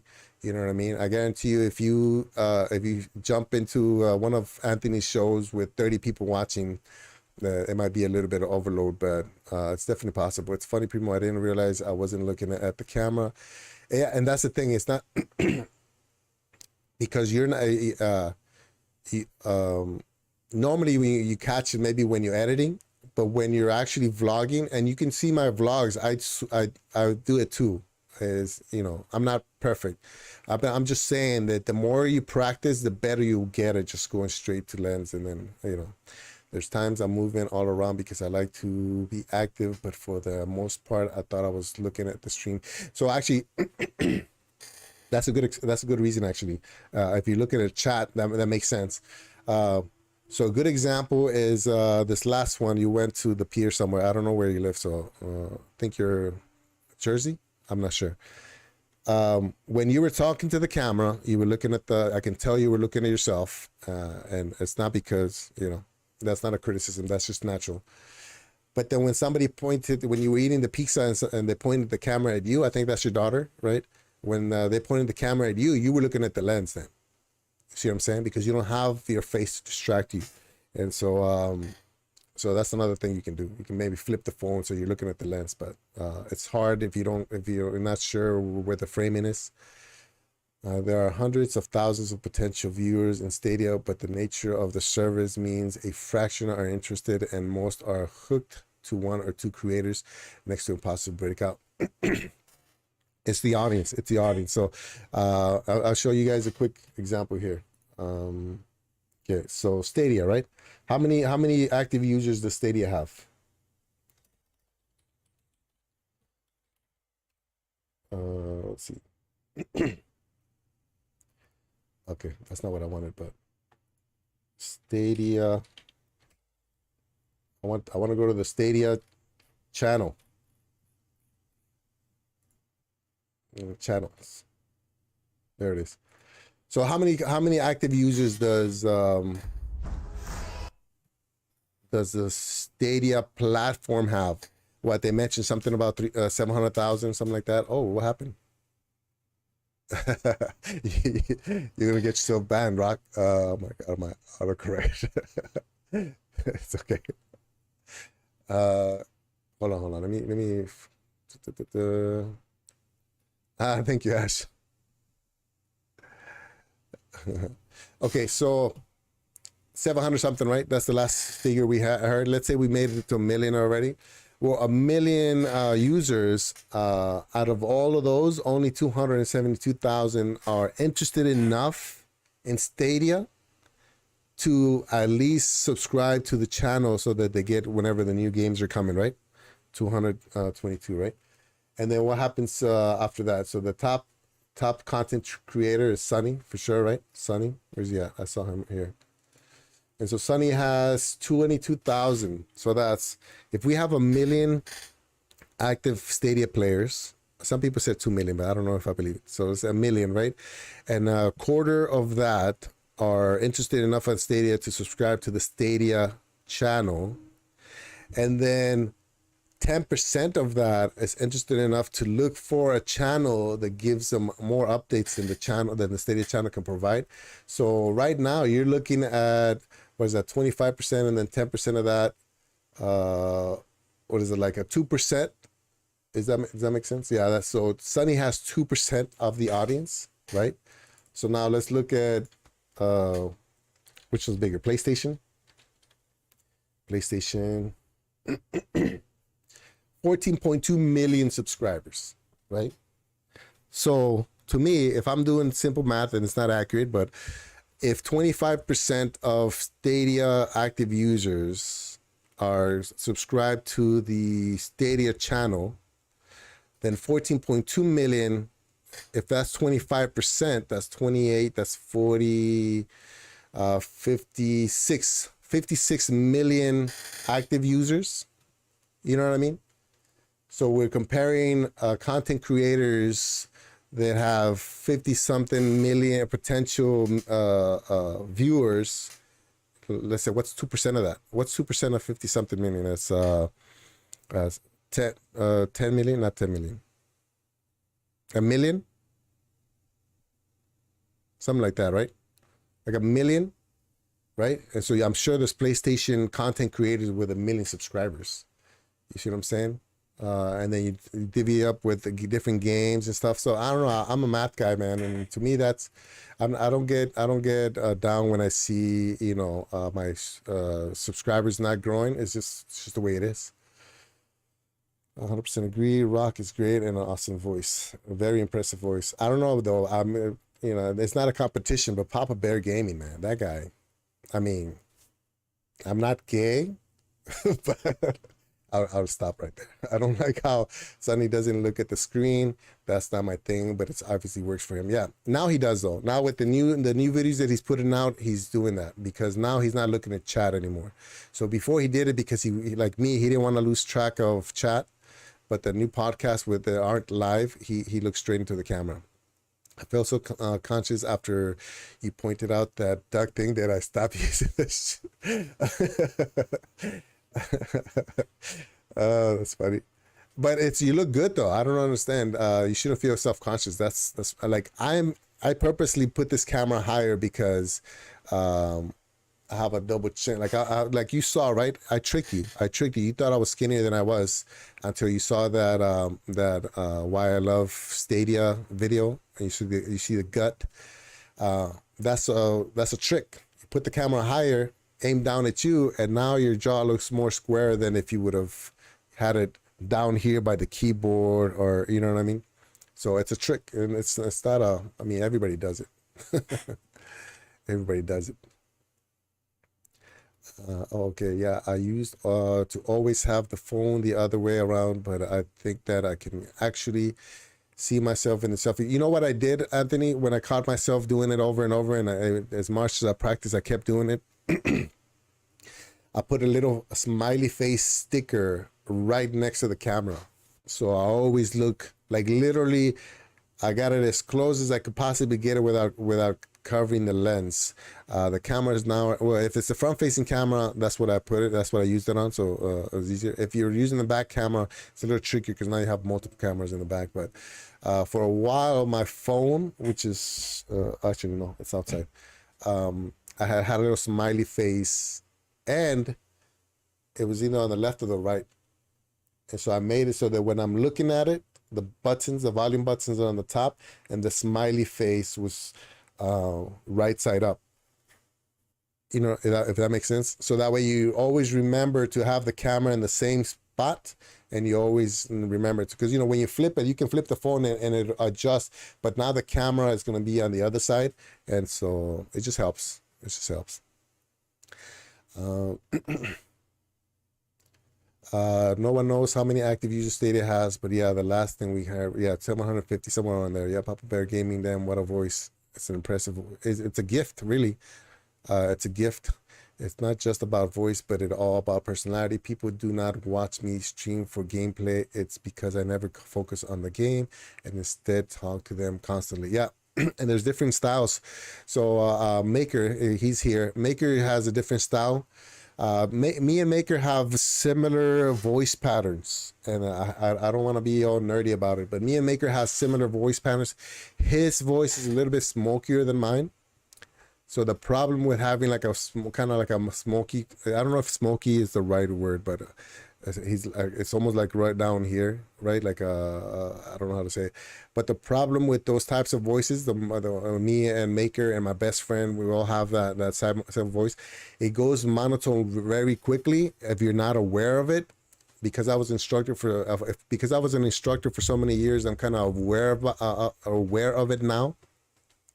But when I'm just kind of chill, just streaming, I go into really like monotone voice like this, and then I catch myself and I try to change it up. And so I notice me and Maker have this similar type of style where we're into the game, and even if we start if we get too into the game, we go monotone. Maker, I don't know if you noticed that. I'm telling you as why am I always feel like I'm criticizing people, but I'm not. This is just my feedback, right? Which is okay. Everybody has different styles, but I for sure go monotone when I'm focused on the game, and then when I kind of snap out of it, and then I get into a story where I'm passionate or I'm trying. That's when I try. When it's way easier for me to change my intonations and hit certain words, and but I don't know, man. I've seen streamers with like 20,000 people watching, and I don't really notice anything special, but I don't know their personality, so maybe that's why. You know what I mean? So you never really know why people come to see you. You know, the voice helps, but let's say you have the best voice in the world, but then the audio is bad. It doesn't really matter what the voice sounds like, right? Everything I do is built around my strongest assets. Me, same with Ant, and he gets it 110. Yeah, yeah, yeah, yeah. I like to call it movie magic. People always think I'm much bigger than I am, but I'm 5'5".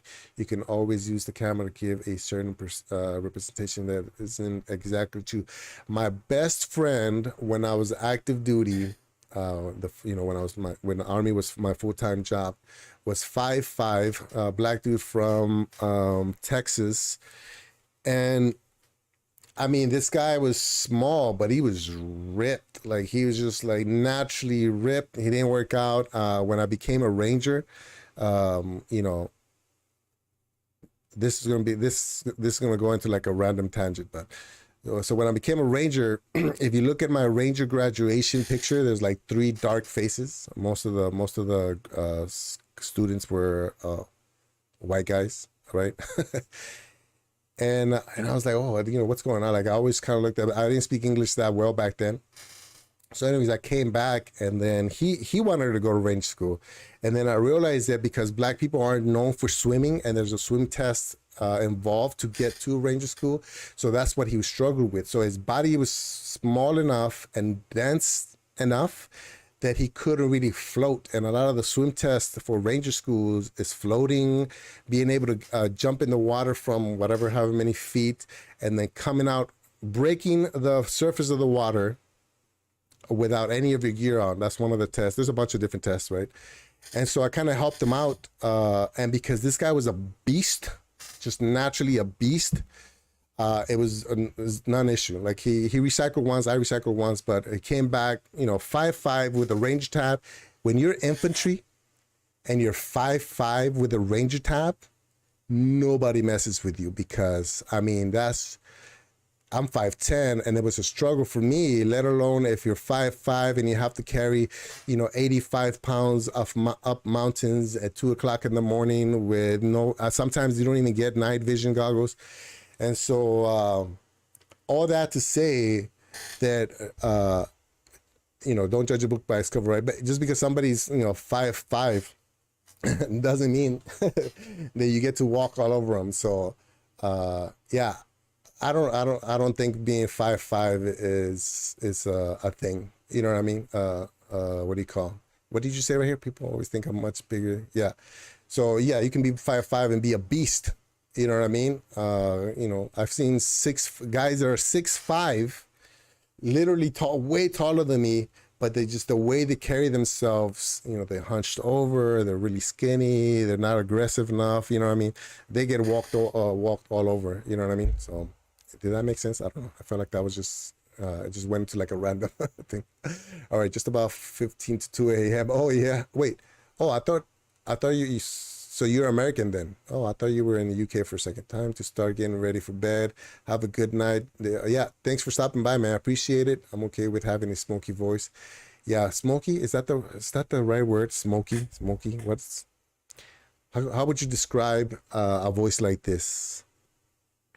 Right, smoky is different. I think my daughter has the same type of voice, so she goes a monotone quick too. Doesn't go a monotone pretty quick unless something crazy happens. It does. Yeah, and it's just a way. I don't know. I think it's a genetic thing. I think it's something because my friend is like that too. If I talk too much, my voice starts getting deeper and deeper and deeper. And my best friend, who has the same type of voice, has that. And I never catch Cowboy's voice dropping even after a 6-hour stream. So his voice, energy levels, and everything is up there enough that they can carry him. I love talking. It typically takes me about a half hour before I start playing a game, but talking to The chat isn't the most important time for me. I don't think people come to see me game stream.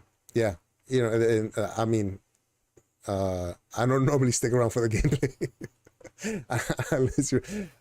But that's mostly because I watch you when I'm working. You know what I mean? So I just have you in my ear. I'm literally like cleaning the shop, moving these big stones, and I hear you in my earpiece. Yeah. When I zone out is when I start kind of just like this, and then I catch myself, and then I try to like pick it up a little bit. Yeah. Being tall, I've never been conscious of height, but we all have aspects of ourselves we dislike. As a photographer, I can tell you that when I take a picture of somebody, right, the very, very first thing that they notice is the thing that they're self-conscious about, whether it's their nose, their the way they stand, their pose. The pose is not the right one, but yeah. Sometimes I catch it before, so just as practice. I've been shooting since 2010, 2011, professionally since 2012, so 10 years, right? And then sometimes I can go meet somebody that I'm about to take of pictures of, and then I can tell what they're going to be self-conscious about. You can just kind of tell the way they carry themselves. A lot of the times they're shy, and so they're drooping down, and I have to constantly tell them to strain their back, or they have like this thing where they feel like they need to bring their chin up every time, and I have to kind of keep telling them to bring the chin down. When I show them the picture, whatever the thing they mentioned first is normally what they're self-conscious about. Oh my God, I'm so fat. Oh my God, my face looks so bloated. Oh my God, my ears are so big. It's always something. And everybody does it. The prettiest, most perfect bride always looks at the things that they don't like. It could be a beautiful picture by everybody's standard, and they're still going to focus on that one thing. So, you're not alone on whenever you feel self-conscious about something. Army Ranger, that's what salute. Oh, thank you. Yeah. Well, I mean, I graduated, became a Ranger, got out active duty, and got fat real quick, so it didn't last. They can never take it away from me, that's for sure. You know what I mean? A lot of young kids right now see me with the Ranger tab, and then they're like, oh my God, and they're probably wondering, how's this guy so fat with a Ranger tab? It's just I got it in real quick. I love swimming. I can hold my breath for a real long time. The test for scuba diving was a bit tough. So I think I like Cowboy. I'm gonna keep calling you Cowboy. So Cowboy, I think the issue with black people in swimming is that when you look at a black neighborhood, right? I came from a Hispanic neighborhood, but when you look at a black neighborhood, a lot of the pools aren't as accessible. You know what I mean? Especially if you're like in the inner city. Like I grew up in California, and even though the pool was the beach was right there, it wasn't something that people that I knew would go to all the time. And then the pools that we had access to were kind of shady at best. So one, not having access to a place to swim. My daughters are both in swim team, and they wouldn't be able to do that in my neighborhood. There's pools all over the place here. Plus, the beach is literally 5 minutes away here in Hawaii, so they wouldn't be able to do that. And two, a lot of not a lot of them, but some of them have density. Like they're just so dense. A lot of the guys that I know that were active duty, they were just naturally muscular. And so it was harder for them to keep their body to float, right? You know what I mean? It's harder for them to float, so they have to exert more of an effort to keep themselves above the water, and that kind of wears them out. And so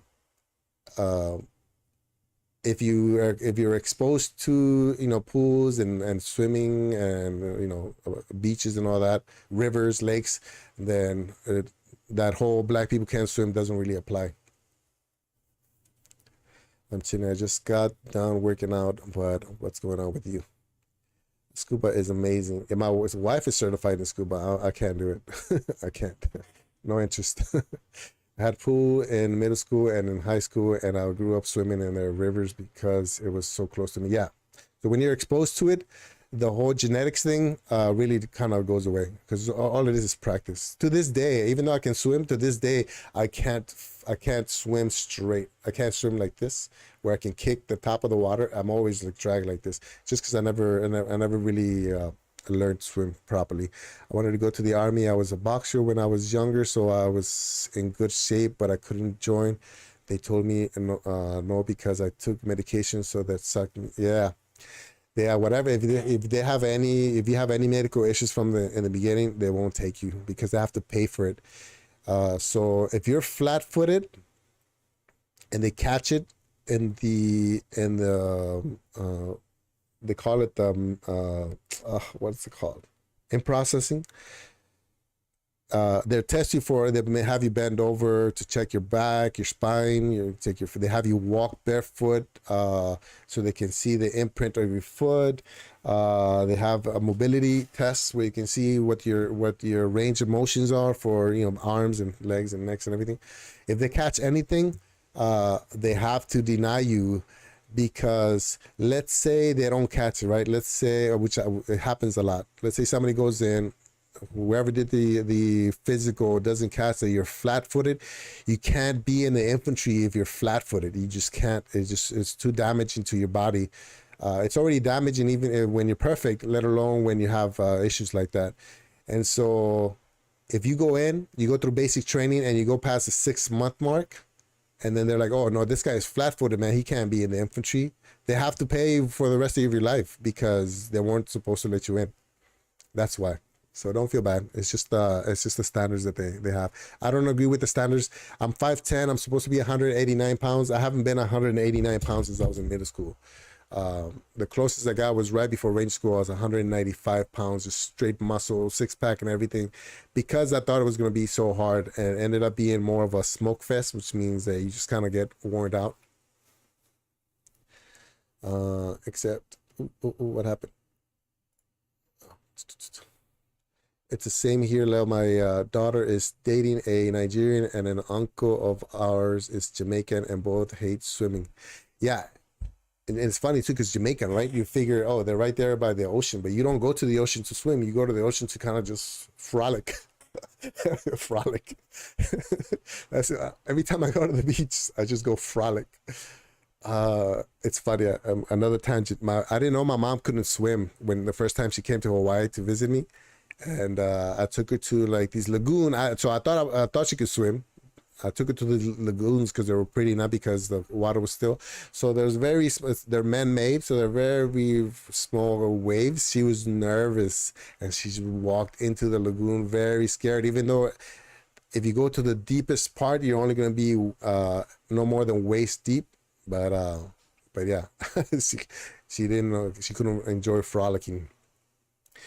I assume, but I don't like being almost naked in public. Yeah, self-conscious about it.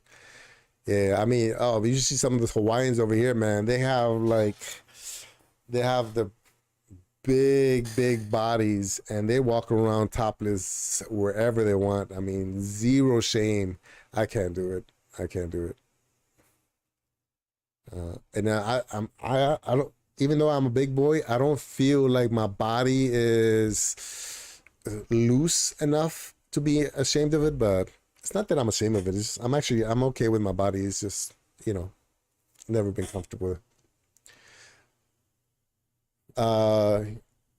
Are you black? I thought you mixed. Well, it's a good question actually. So my parents are Mexican. My grandparents are Mexican. I was born and raised in Mexico, but I look like this, and I can grow an afro. So when I did out of curiosity, I did the 23andMe, and somehow, some way, even though I'm on the west side of Mexico, I have 17% South Saharan African. I don't know how it happened. I mean, the town is not known for having, people from the Caribbean area.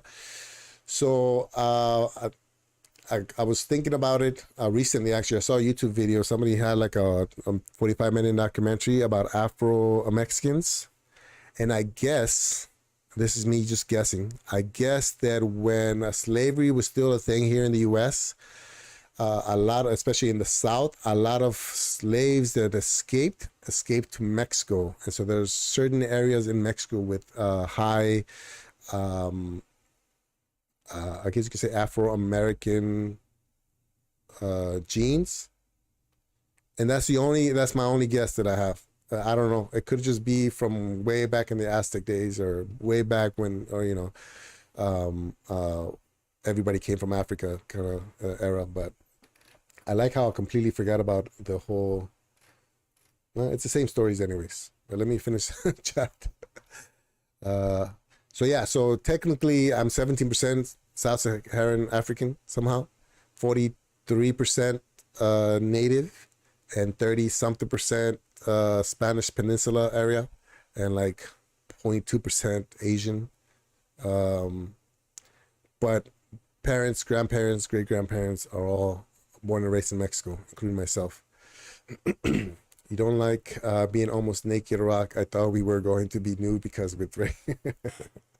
He didn't say he didn't like being naked. He said he didn't like being naked in public. Now, and never mind. I'm gonna try to keep this G-rated. I didn't know that, but still sucks for me. But why did you choose Ranger, not Marines, or well, Army, right? Because I didn't speak English back then. So the first person that came and talked to me was Army recruiter. He showed me real cool video about being an infantry. Even if I wanted to be something else, because I wasn't a U.S. citizen, I was illegal. It's a good story, actually. So I was playing football, American football, in my high school. That's normally where recruiters go to, get the ones that didn't get to college, offer them a military contract. So they come to me. My brother graduated 2 years before. My sister graduated the year before. So I would have been the third one to try to go to college in the South Central ghetto, no money for school kind of thing. My brother had a scholarship, so he was clear. He was illegal too, actually, and this kind of helped me out. My sister was born in the U.S., but she didn't get a scholarship or anything. So, we had to pay for school. So I kind of knew when I was 12, 13 that I was going to have to join the military. I didn't know that I was illegal. So when the recruiter came to me, and he was like, hey, yeah, man, let's check out this video. You can be infantry, blah, blah, blah. And I go to my mom, and I'm like, hey, mom, el señor me dijo que puedo meterme al army. So I told her that I was going to join the army. She's like, yeah, you can't. I'm gonna switch screens because we're not really looking at the news anymore. So the guy look. I told my mom, and my mom's like, yeah, you can't. You don't have papers. You're illegal. I'm like, what? I didn't know what that meant. So I was like, yeah, you don't have. We came here with the passport, and then we just overstayed, so you don't have papers. So then I told my recruiter, and I guess he's so used to it. He's in LA, right? So he says most of the people that he tries to recruit are either have criminal backgrounds or they don't have paper. They're illegal.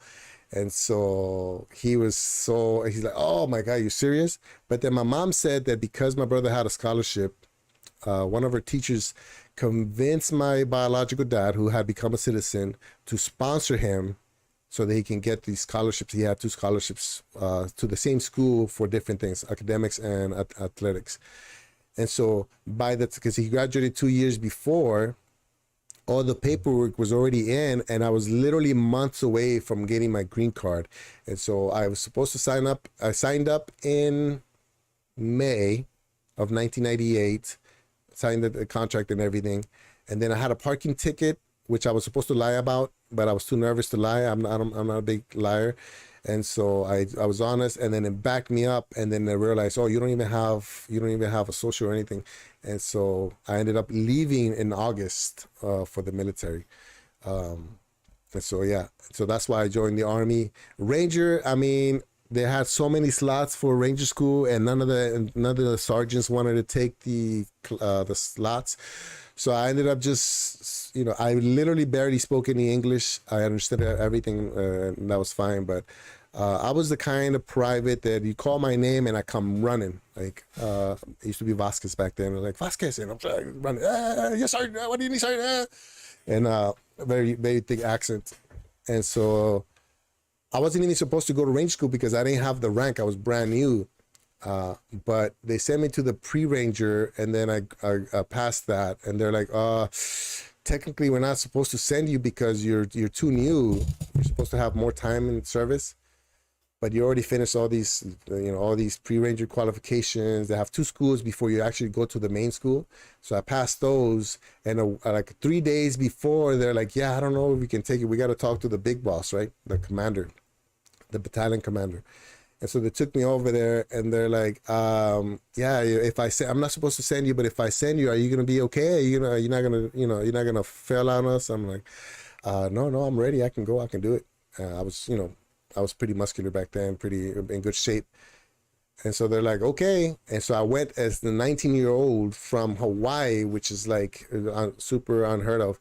Got to range school. I recycled the first phase because I was too nice. It's a leadership school, so you're supposed to be kind of like aggressive and, hey, I need you to do this, I need you to do that.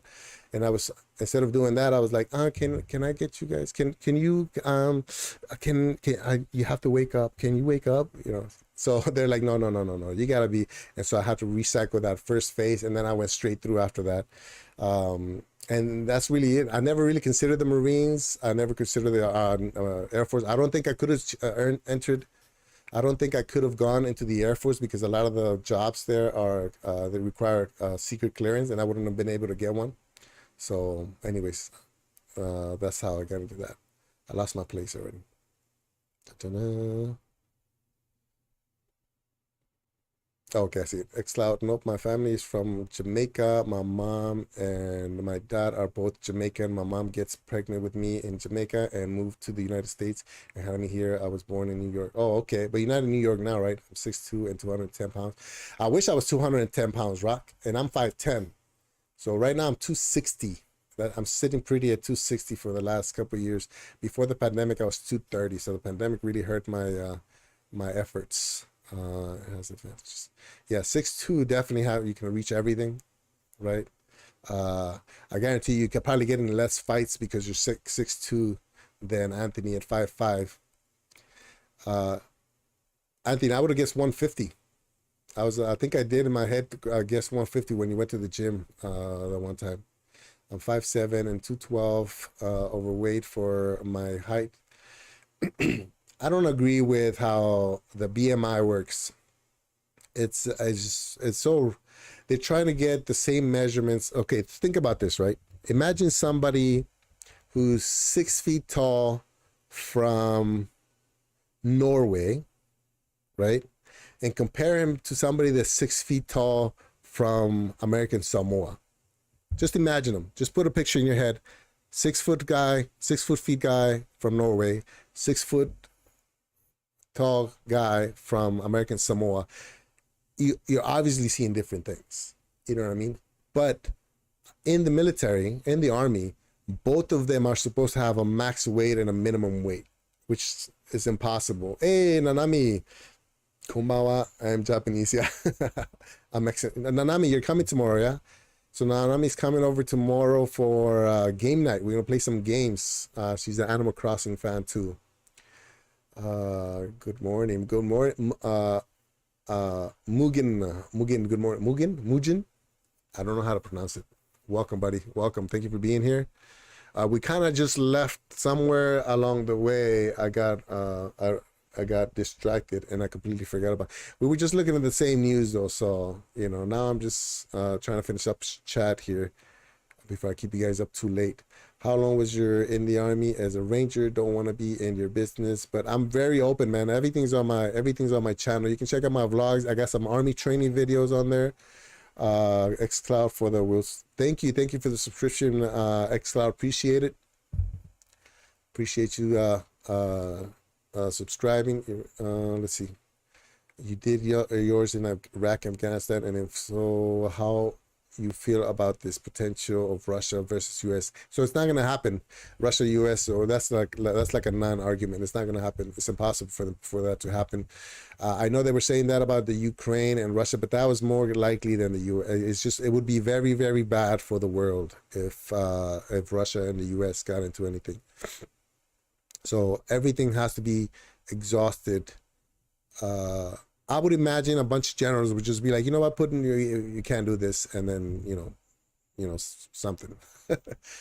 So I was in the active duty army, so full time for 4 years, and I was an 11 Charlie mortarman. So I was the infantry guy, but I was the one that carries the tubes and put the rounds, they're not cannons, basically cannons, right? But not artillery size, just smaller kind of tubes. So I did that for 4 years. Went to ranger school right off the bat, so I wasn't really I didn't really do my job as a mortarman for that long, because I became a sergeant so fast. Then I was in charge of people. Then I got out, started going to school at the University of Hawaii for electrical engineering, a community college first, and then University of Hawaii. And then when I finished my 4 years, I went to the reserve as an instructor, because I was already a sergeant. So I was teaching infantry stuff, marching, reading maps, shooting, and all that.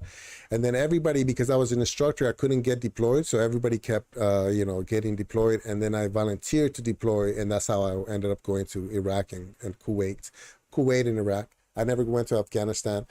And so the thing with being a ranger is there's two, you can call them two ways. I don't like saying it like this because some people get offended, but you have people that go to ranger school and qualify as rangers, and they're immediately rangers forever, right? Because you're qualified. It's kind of, I don't think they ever take that from you. And that's when you can wear that tab.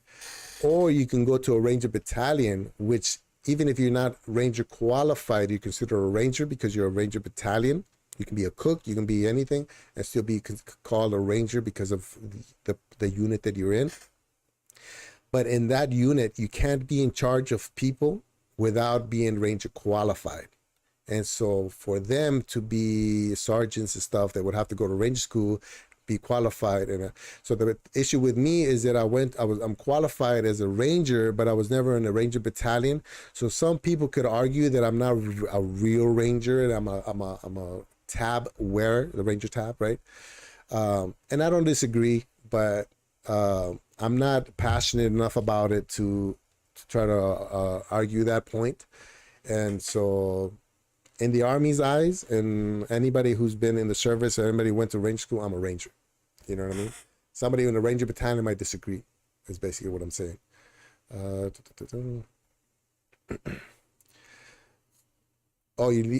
live in Jersey? I still want to go to the East Coast, man. I want to go. I've never been to New York. My wife went to New York for a year as a high school student from Japan. Didn't speak any English. Had like a host family. So she can say that she's been to Japan, went to New York, but I haven't been. I've been to the East Coast because of the military, Georgia for infantry training, and Florida for ranger school and stuff like that. But never been to New York and New Jersey, which I would definitely want to do a road trip around the U.S. when this whole pandemic, everything settles down. I respect your insight, my boy. You got my follow. Oh, thanks, man. Appreciate it. Appreciate it. I don't always agree with everything that everybody says, though. So sometimes I could become a little rough around the edges for some people. I live in Jersey too. Oh, there you go. See, no, but you guys are up late. It's 3 a.m. I never heard of Primo.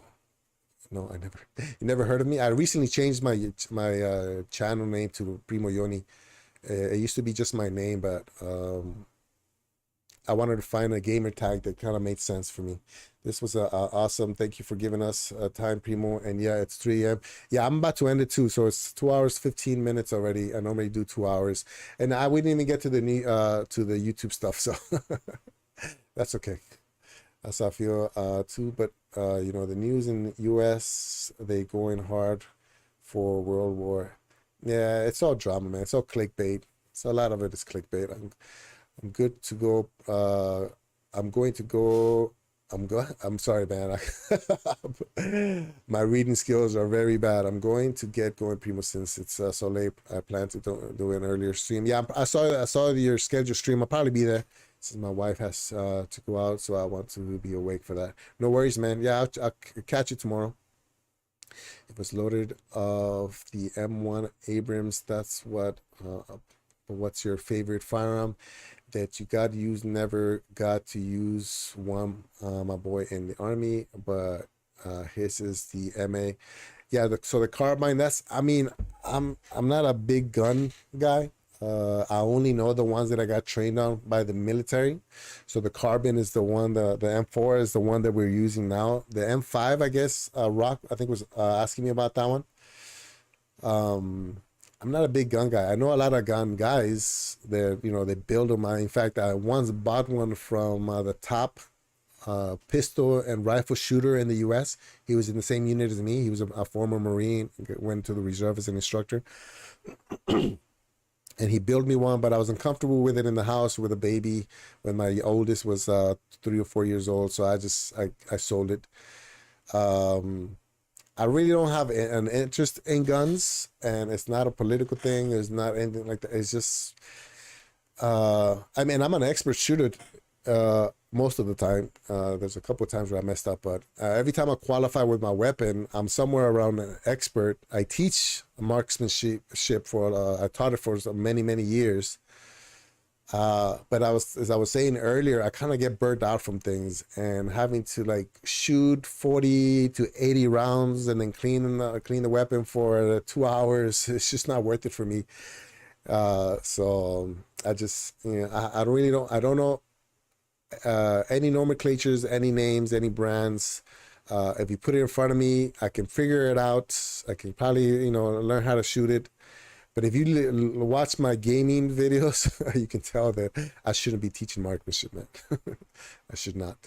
Oh, I see. Your name is Primo. My bad. I thought that was a city in New Jersey. What I said. Oh, okay. Yeah, no. Yeah. All right, Maker. Thanks for stopping by, man. Later, rock. All right, bye, cowboy. See you tomorrow. The only big gun guys in this country are criminals. Yeah, I mean, I don't feel that way. But in fact, I think most criminals don't even care about guns. It's just a tool that they use. The really hardcore ones, and I got to be careful because, for whatever reason, this turns political. But I think the real hardcore gun guys are the ones that enjoy going to the range, enjoy hunting. You know what I mean? Very few people like guns because of the destruction they can cause. And I don't know, once you get to that point, it almost makes sense that those people shouldn't have guns. But yeah, I have a guy who's super liberal. Well, the guy who hires me he has a photography company, and he hires me for a bunch of his weddings. He's a photographer as well, but his company's way bigger than mine. It's like a $2 million a year company.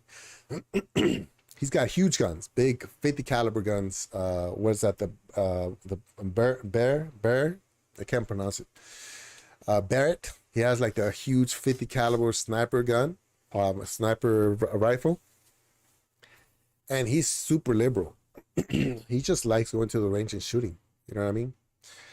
They like the power of the guns brings, but you in LA? I got a boy in LA. I'm sure it's crazy there. In LA. I was raised in LA. I'm in Hawaii now. There's guns are getting heavy over here too, but anywhere you go in the U.S., that's why it's funny to me when people criticize the violence in Mexico. There is violence, but normally, this is my understanding from what I see. In Mexico, because we have stuff that happen like near our town, around our town, in our town. Normally, you can tell my voice is already. That's what I'm talking about. My voice is already starting to dip. That's why I normally try to do like 2-3 hour streams. Well, but normally, the people that are disappear and then they get kind of killed in Mexico are normally in that lifestyle. You see what I'm saying? It's very rare, and it happens, but it's very rare where some innocent bystanders just gets gunned down by cartels. Don't believe the hype. You know what I mean? So when people criticize Mexico for the cartel violence and all that stuff, which by the way, they can only afford all those guns and all those people because of all the drugs coming over to the border. You know what I mean? Call it what you want. But then you don't have to worry about school shootings over there. You don't have to worry about mall shootings over there. You see what I'm saying? So it's kind of weird for me to hear somebody criticize the corruption in Mexico, which there is, uh, but they just ignore that every country has, something like that.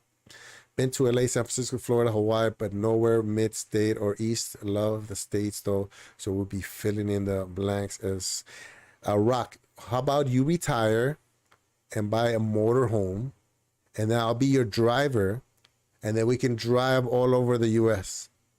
I mean, that'd be nice, and we can go up to Canada during the summer. Has to be during the summer because I can't handle that kind of cold.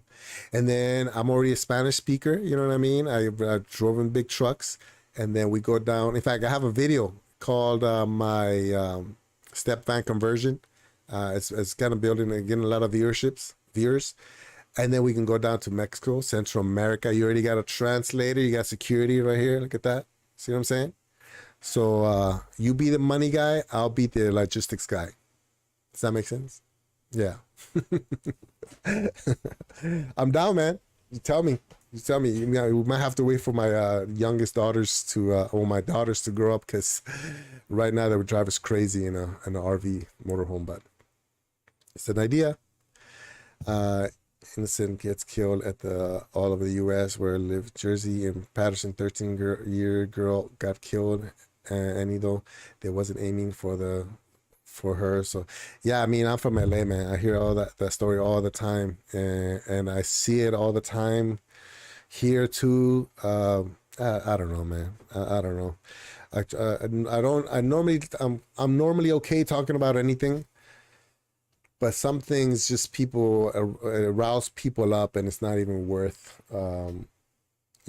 bringing it up, which is sad because it needs to be. We need to make people aware of all these things happening, all these unfair things happening to people. But it's a different world, man. That's why, man. I'm telling you. As soon as my girls graduate high school, I got their college fund and everything. As soon as they graduate, I am outies, especially from Hawaii. I mean, I love Hawaii, but it's crazy expensive, man. I average 5,000 a month in bills, and that's with being frugal. So imagine if I was just splurging everywhere. I mean, it's crazy. It's just too much. It makes me wonder when it's gonna just collapse. To see that, yeah, it's like Hawaii is getting real bad with guns everywhere. Everywhere, people just feel it's compelled to have them. I don't know. I'm over it. Let's pitch it to Netflix. What a great oh, that would be nice. Rock, you got the connections, man. You got the connections. I can't even get Google Stadia to answer my. Well, actually, I take that back. So I've been kind of testing Twitter a little bit. I wasn't really a Twitter guy till recently, and then I wanted to do a 1,600 subs, 200 game 200 Stadia library mark stream. I was gonna do that. I was gonna try to do it today, but then I fell asleep. Blah blah blah. So yesterday I asked Google Stadia, oh, how can I know you can't get. I know you can't get. Wait, I know you can't gift games on Stadia, but I asked anyways just to see what they were saying, and yeah, they replied. First time they replied to any of my tweets, but I only recently started tweeting, so yeah, that'd be a good show though. We can make it. We can do. Does YouTube still have YouTube Prime? YouTube originals.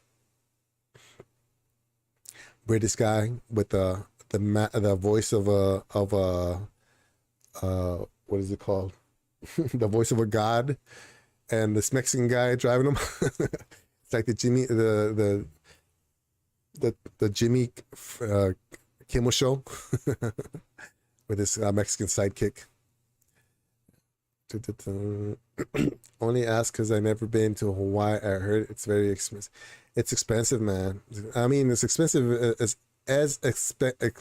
man, as expensive as like Northern California, LA. But yeah, man, it's that's 5,000 a month with just the bare minimums. Did I mention? It's just the bare. It's just the rent. I'm kind of losing money right now. I have a condo in Waikiki that's supposed to be getting rented, but they're changing the rules a little bit. So because I don't like breaking the law, I have to kind of stick to those rules, and I can't rent it for more than I can't rent it for less than 90 days now. So nobody, not so many people renting for 90 days. So I'm gonna have to figure something out. I'm probably gonna pull it out of the vacation rental market and just put it up as a regular. I'll make less money. I'll guarantee make less money, but I was hoping the vacation rental would, rent more, but it's not happening. So Kimo is so funny. I like Kumu. Was that intentional? Kumu. Is that like the German way of saying it? But he's Italian though. But yeah, Kimo is funny, man. I watch his stuff. He's very naturally well spoken person. He's always crying though, which it would be me if I talked about some of the subjects that he's talking about. I wouldn't be able to keep my composure. But yeah, thanks everybody for hanging out. I appreciate it. xCloud, welcome to the channel. I hope you enjoyed it. This went a little bit different than normal. Normally I kind of look at the stories and I look for content creators on YouTube sharing Stadia content or just talking about even Stadia haters. We just try to see their point of view. So we'll do this every Friday. Normally Mondays and Wednesday I try to stream something. It's mostly Stadia, but once in a while I jump into a Luna or a GFN because I'm okay splitting my audience. And yeah, that's pretty much it. I think tomorrow, I don't know if I'm gonna stream tomorrow because we got Nanami and them showing up to play some games. So it depends on what time they show up. But if I do, man, make sure you hit that bell so you get notified when I jump on. And then I've been posting on Twitter a little bit more often when I go live. So if you guys want to follow me there, I know Rock's following me on there already. But that's a good way to find out when I'm streaming. And yeah, I actually had fun, man. I like Rock, man. I enjoy talking, and I try to be as open as I can, as long as we don't, hurt people's feelings and stuff. Time to work, Benny pleasure. Thanks. She also, oh wow, you working you working at 3:30 in the morning? You got the graveyard shift? Crazy. All right, but yeah, it's been great. Thanks.